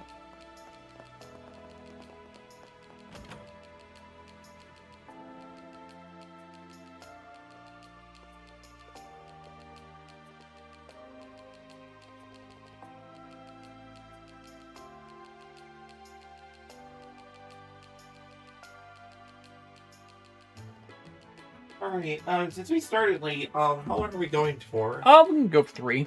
Mm-hmm. Oh yeah, you get to be the leader of that gang. He no longer became the leader of the gang after he had a run-in with Cassius Bright. Sounds about right.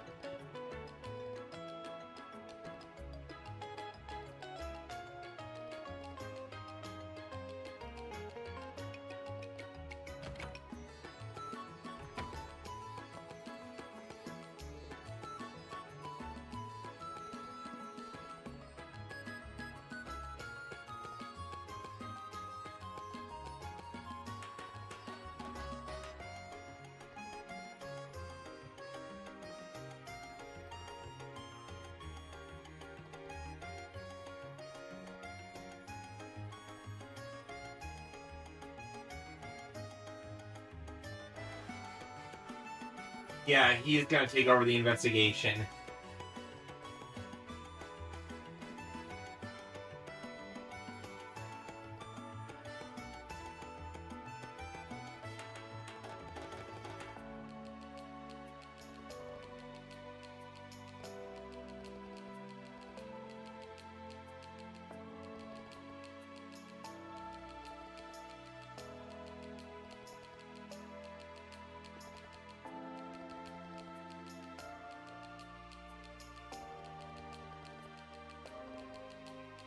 Senior Bracer gets dibs.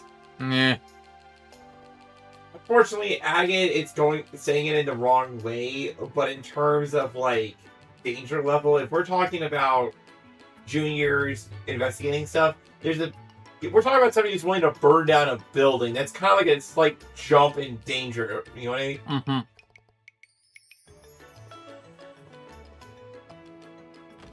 Yeah, he's unnecessarily antagonistic because clearly he's not good at communicating. Yeah, he's kind of hard-headed.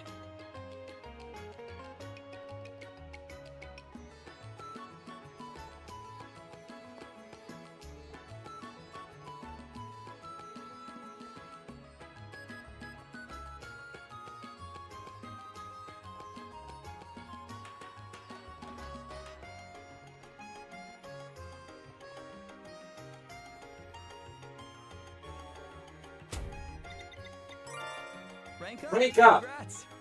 We're now ranked 5 junior bracers. Time for your reward. Victory headband.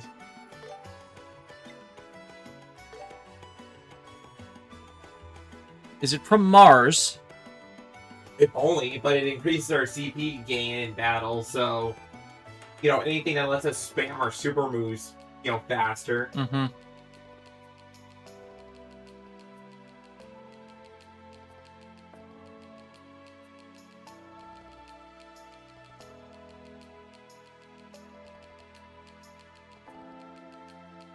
Would you both consider helping us with our play? It's for the children. Oh, I'm sure it's gonna be a normal play. Nothing funny about it's gonna happen whatsoever. Johnny Young Posh character is just going to a school. There is gonna be no shenanigans whatsoever. It's nothing but shenanigans, isn't it? Oh! I mean, every time he's in ends up in a high school setting, he ends up getting either superpowers or something crazy happens. Usually both at the same time.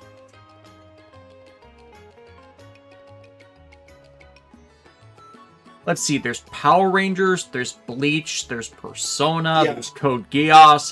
It's almost ubiquitous with him and the role casting. Yeah, so Chloe is looking for actors in the school play, and she wants Estelle to join in the play. Estelle's like, I've never acted before, but they need somebody with combat experience.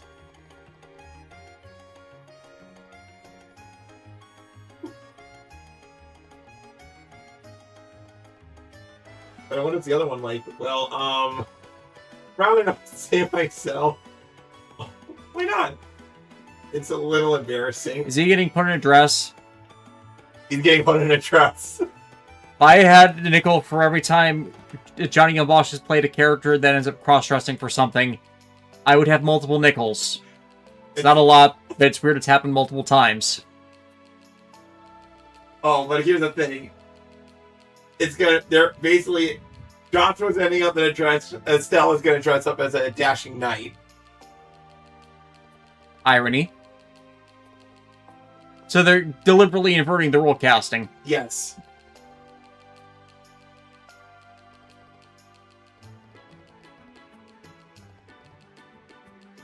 And you see, the thing about cross-dressing in media is that normally it's used as the butt of a joke, where it's used to be derogatory, or it's like, it's not done in good faith, or it's mean-spirited in some way, right? Mm-hmm. Rails is the only series I've come across, well, maybe not, there's others out there, but as far as long-running franchises where when a character cross-dresses, that's not necessarily the joke. And it's in Josh's case, it's gonna be the fact that he gets into it. And here's the thing. So it's not the act itself, it's how he responds to the role. Right. And here's the funnier part.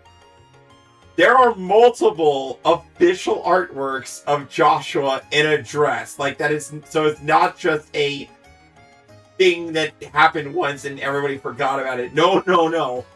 That is, like, a bit that happens throughout the franchise. Like, I've commented on the cross-dressing is not comedy thing. Sometimes my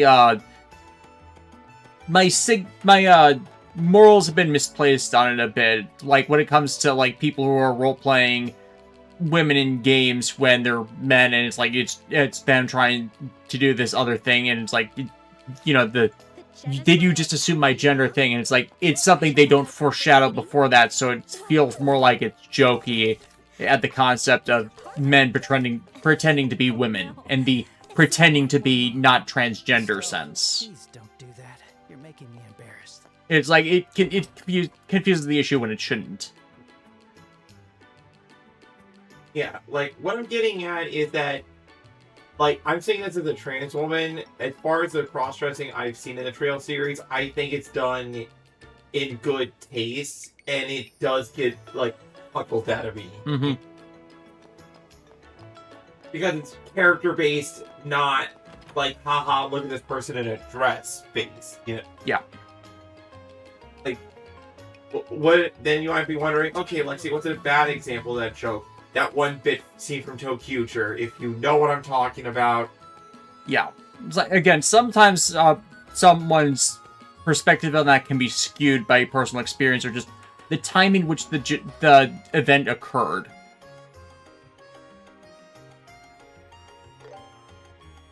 Like Dot-Hack with the Hiragi scene.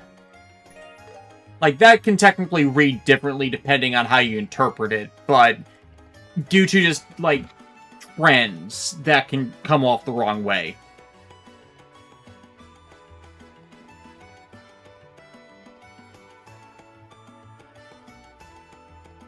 Especially because the Dot-Hack series is generally pretty positive on alternate sexualities and gender identities. Just like it pops up out of nowhere. Which is more the issue. What to pick, what to pick. Take your time to choose.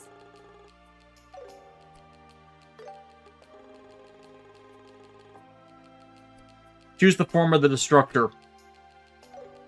You're welcome to visit anytime. Let me assist.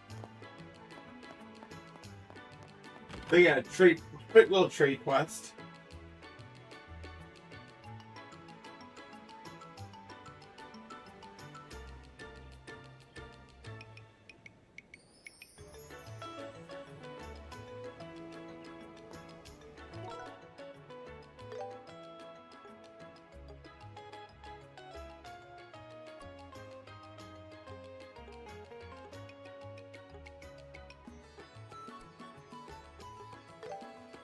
Okay, this is what I'll do. I'm giving Chloe the victory headband because I'm gonna get it pretty consistent. These guys can not necessarily super spam their S-crafts, but they're doing pretty good. But just allowing her to heal faster can help you, like, not lose as much health against the stronger stuff. Yep. Just because she can mass heal faster. Makes sense to me. Mm-hmm. And since, like, this game decided to buff her healing to, like, include shield, at least, you know, this version of shields.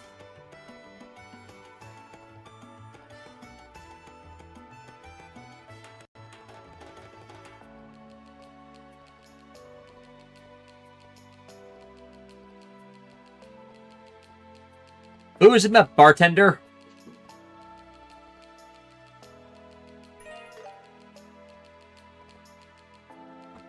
Oh, hey, you made one of those earlier. But we're getting in for a trade quest. Lighthouse keeper a lot.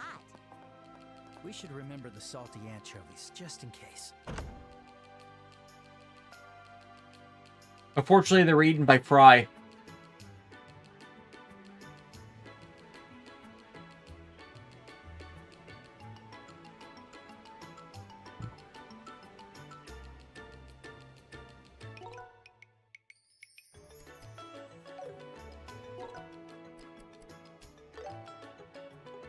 Be right back.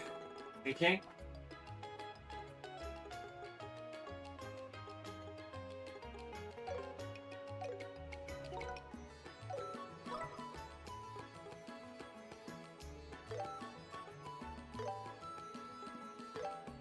Here we go.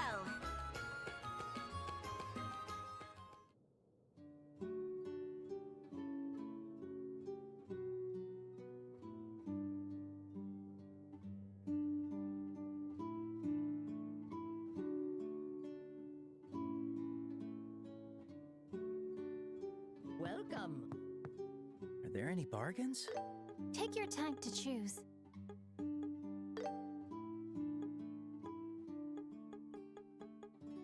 I made up my mind.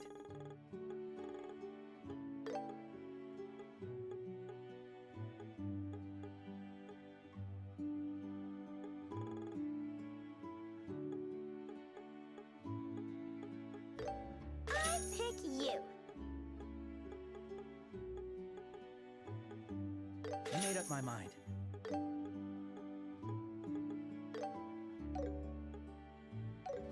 Thanks.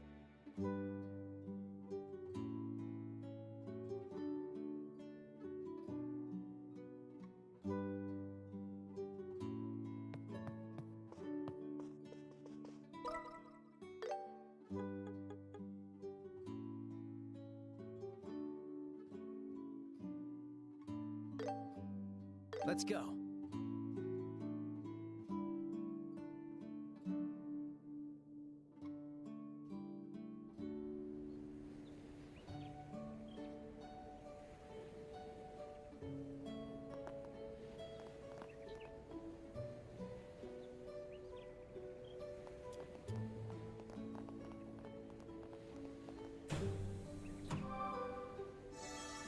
All right, rested and ready.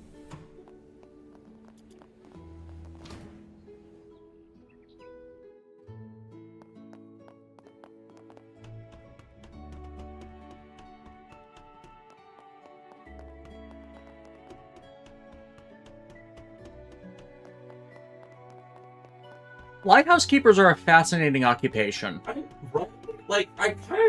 I'm fascinated and yet and respect that profession, like, because it cannot be an easy task, you know. Like, imagine being told, okay, you get to be in this lighthouse, right? Like, that is your home, but you have to make sure ship's don't slam into rocks. And you have to keep this light running at all times. And it's the rotation for it. And you're going to be out in a remote place alone. Oh, and William Dafoe is there.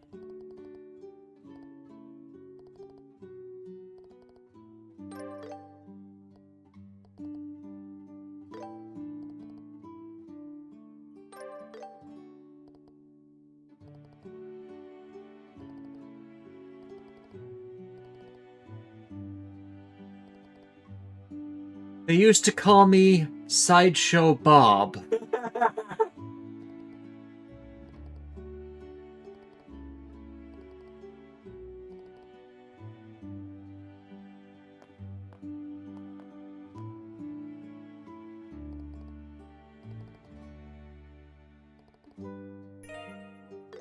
Got a work helmet and another victory headband.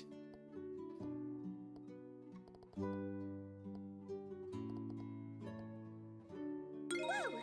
All done. That was wonderful. So, where's the light? Oh, it's this is like the actual maintenance room. There's like a ladder around here somewhere. Ah. Yeah, because most lighthouses have a central spire running down them. Then again, yeah. depending on tech level. Oh yeah, yeah, there's the door.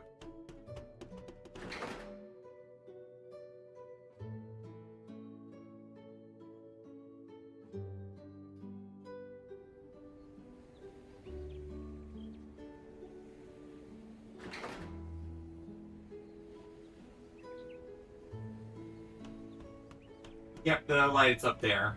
Yeah. Okay. There's like, the actual light turning mechanism. Let's go.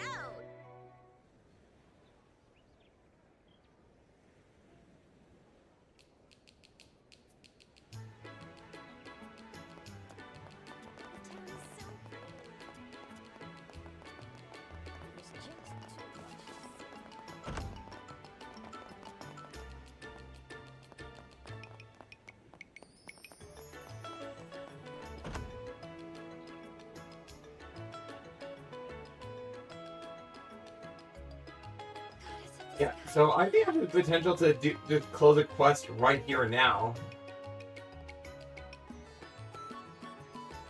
Remember that guy Jimmy we saved?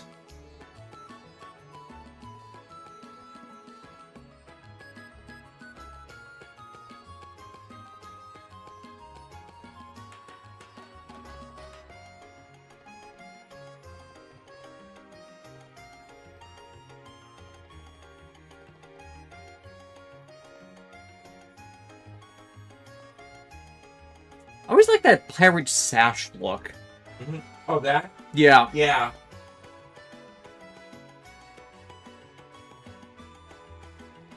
Like, I know it doesn't quite replace a belt, but I've never been able to exactly find where that aesthetic started from.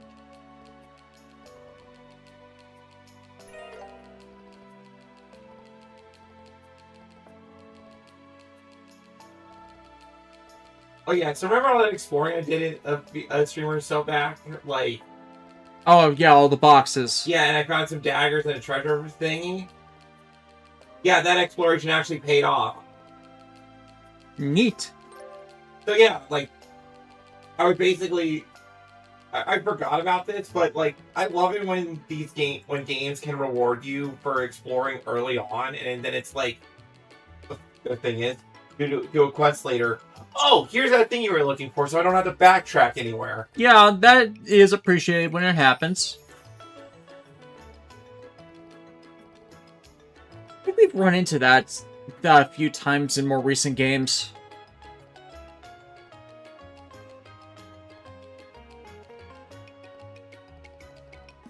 They also appear in older ones, but then you had to, like, exit out to start the quest chain, and then you'd have to immediately go back to them and say, yeah, I already have this. When it should just program in, yeah, I already have this, by checking inventory.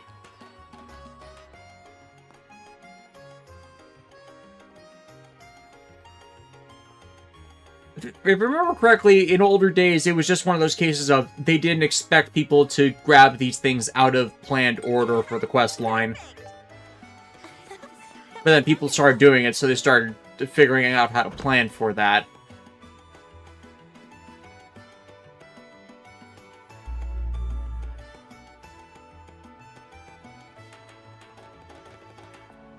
Alright, so also since we have Chloe in the party and she has water magic, I can switch things around, so... One moment.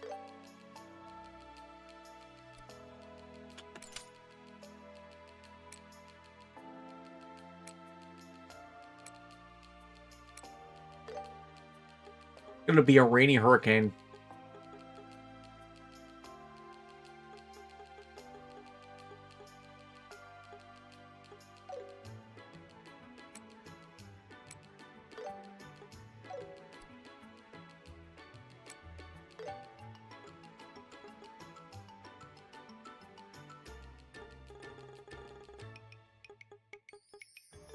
Yeah, how many Johnny on Bosch characters have had the cross-dressing incident? No.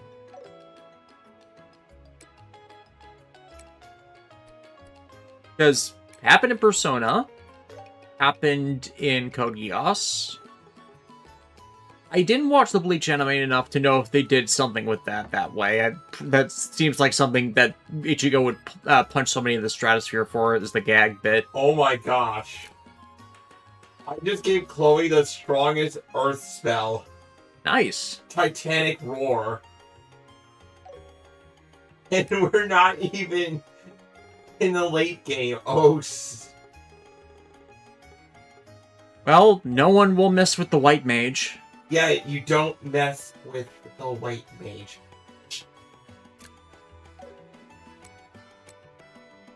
Ladies don't start fights, they end them.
Why is he like this?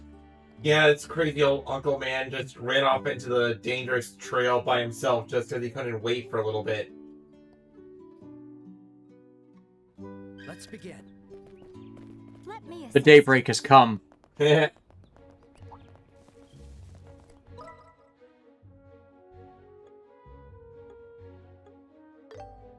go.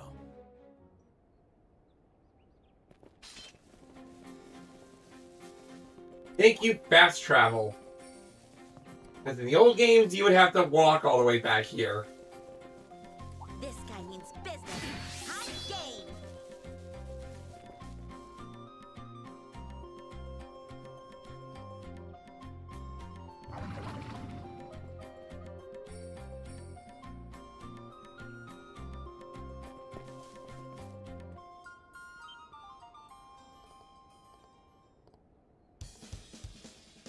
Let's focus.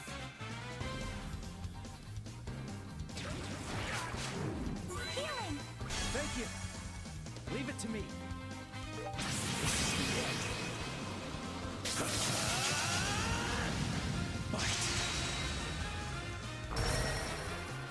Jesus, Joshua, chill!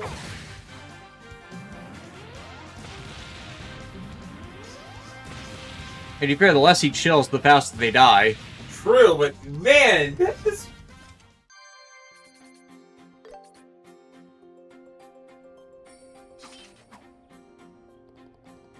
Black Fang is just so... I'd say overpowered, not because it's necessarily the highest hitting move, but just having the ability to, like, almost instantly end a fight for trash mobs, you know? Yeah. Brian Kokoboshi, a person that fell on Blue Sky just opened a sealed Trevelyan to find the blue plastic suffers from gold plastic syndrome. I suffered spiritual damage from that. It's not specific...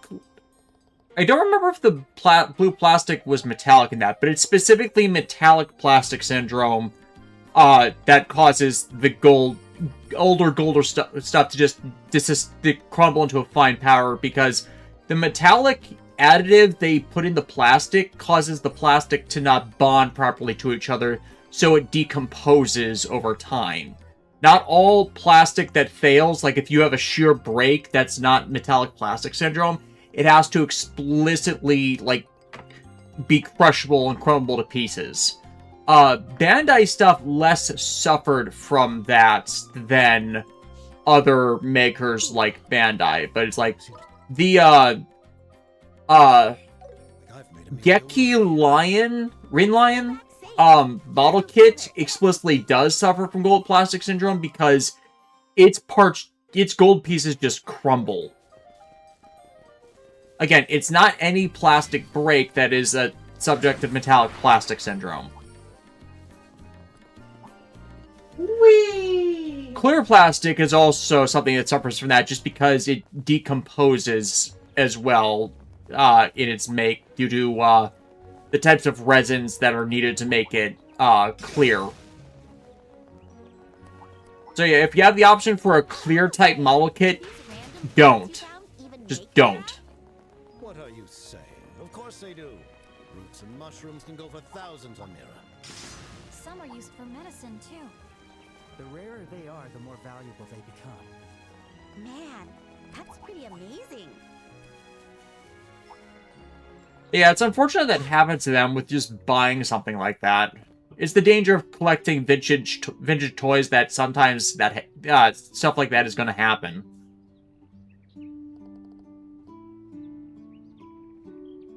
Which, considering I'm looking to pick up a bunch of older Transformers figures when I have the money and space, well, okay, I'm already picking up several assorted Transformers characters, but, like, can you blame me? They did a re-release set for all the modern Beast Wars Predacons.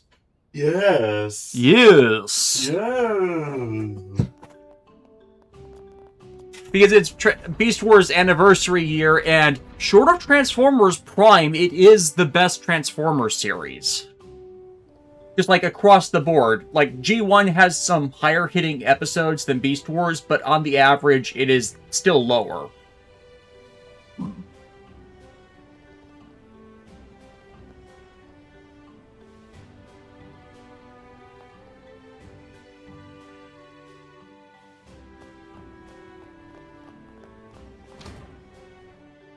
And I know other people will say Transformers animated, and I'm one of those people that didn't like the art style of animated, and nor the storytelling modus operandi they were with that series. So it's more than the art style. There were other things that annoyed me about it. Oh, great.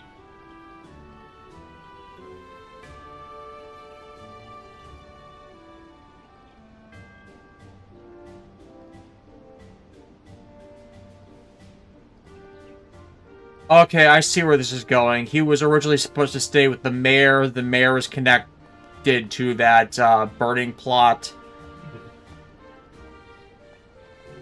Yeah. Yeah, sometimes a side quest will kind of somewhat intersect with the main story in the sense that you'll be like, oh, that's where this other important key figure of the plot is. It gives more seeds. Mm-hmm. Also, behind the voice actors wiki, there's a favorite character poll for this game. Estelle gets 60% of the vote. Well, yeah, because like I really wish Falcom would do another female protagonist, but the problem with that is they nailed it so right the first time that it's like any other female character would then be like. Second place is a 4-way split between Chloe, Joshua, Alan, and Annalise. Yeah, I think Alan Richard like gets a lot of respect because in the Sheldon Sky the Third, his like S-Craft, his single target one was kind of the most single hardest hitting thing in the game. And Annalise is just really fun. It's like this series has so many best boys and best girls that you could really make a case for any of them. Hmm. And, well, okay, maybe not necessarily like the side character assholes, but like as far as like main party is concerned, and I would be like, okay, fair enough, you know. Hmm.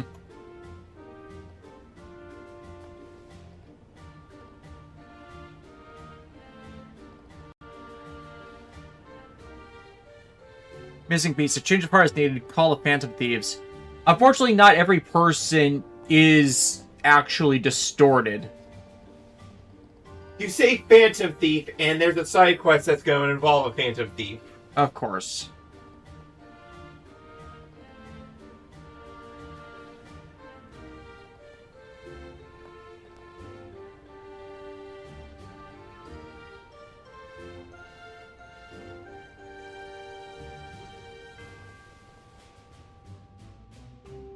Let's begin.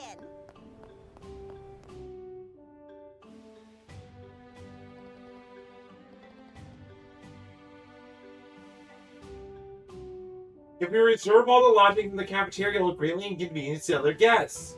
Why can't you understand that?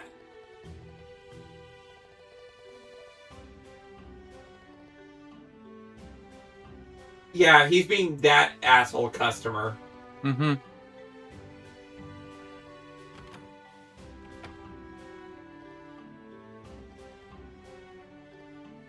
The Duke of Estelle called him the Duke of Tantrums.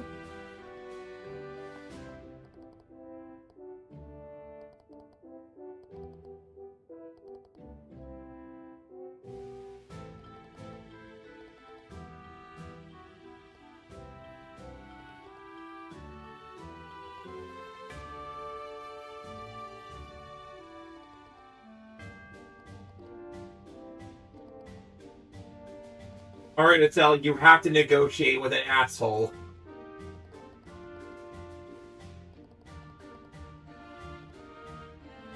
Wait, we need a negotiator?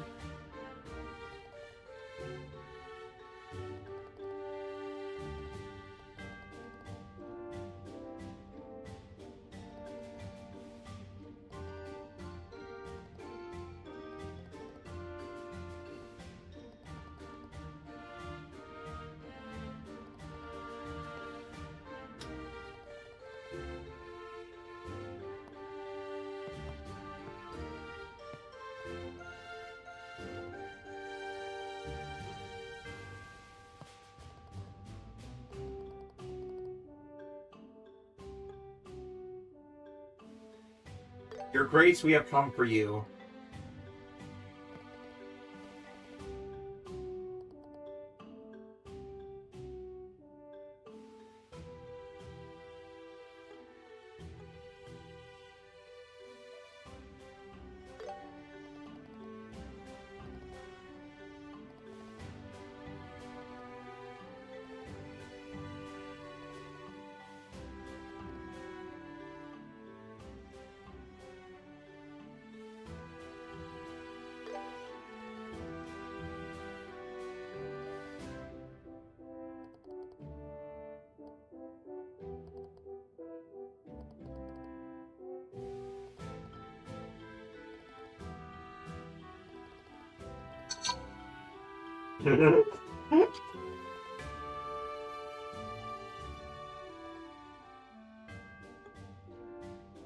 Oh my...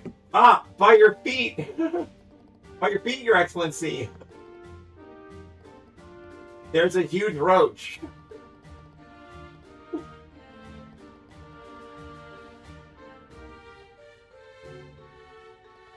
I still have to tell him that one massive fly about this place's hell conditions just to get this asshole to leave.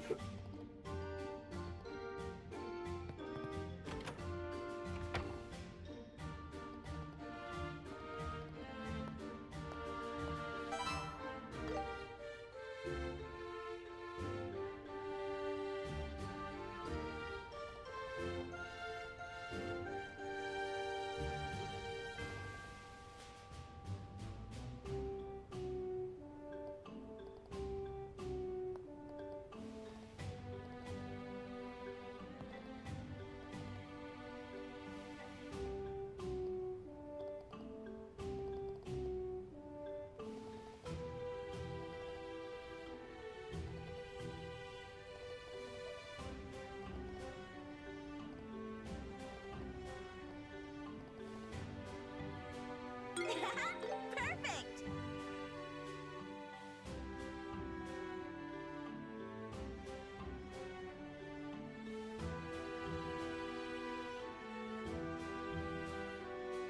Alrighty, we're approaching 3 hours. Yeah.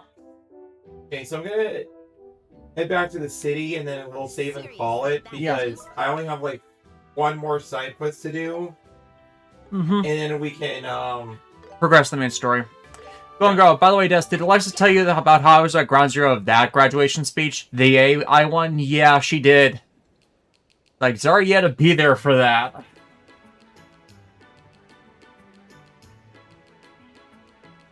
Like, I don't expect that being fun when everybody's use of AI, they still don't have it in a functional state, and yet everybody's burned all their budgets for it at this point in the year when they had budgeted for a year when they budgeted for a year based on the amount of people they terminated to replace their jobs with AI. So it's like, if it can be done cheaper by a human, and you were sold on it being cheaper for an AI to do it, I don't think you're going to be functioning in that job role for very long.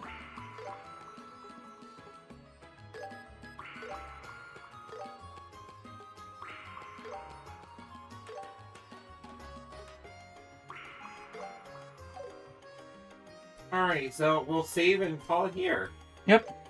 Okay, next week's gonna be a bit wonky, though, because I have a follow-up appointment about my vision and my, basically my eye infection stuff at 2 next Friday, so we might need to either skip next week or it'll be an evening stream, just to let everybody know in advance. But yeah, we'll let me know. We might just end up skipping that day just because who knows what next week will be like. But yeah. Oh, also for people who buy stuff on Amazon still, I'm letting, we've gotten notice this last week, so I'm letting you guys all know in advance. We are having Prime Week in June this year. Probably to beat the worst, gas increase shipping costs and everything. So, start planning for that accordingly if you are looking to find anything on discount, specifically, you know, anime DVDs and whatnot. So, that's all we got. See you guys later. Alright, bye!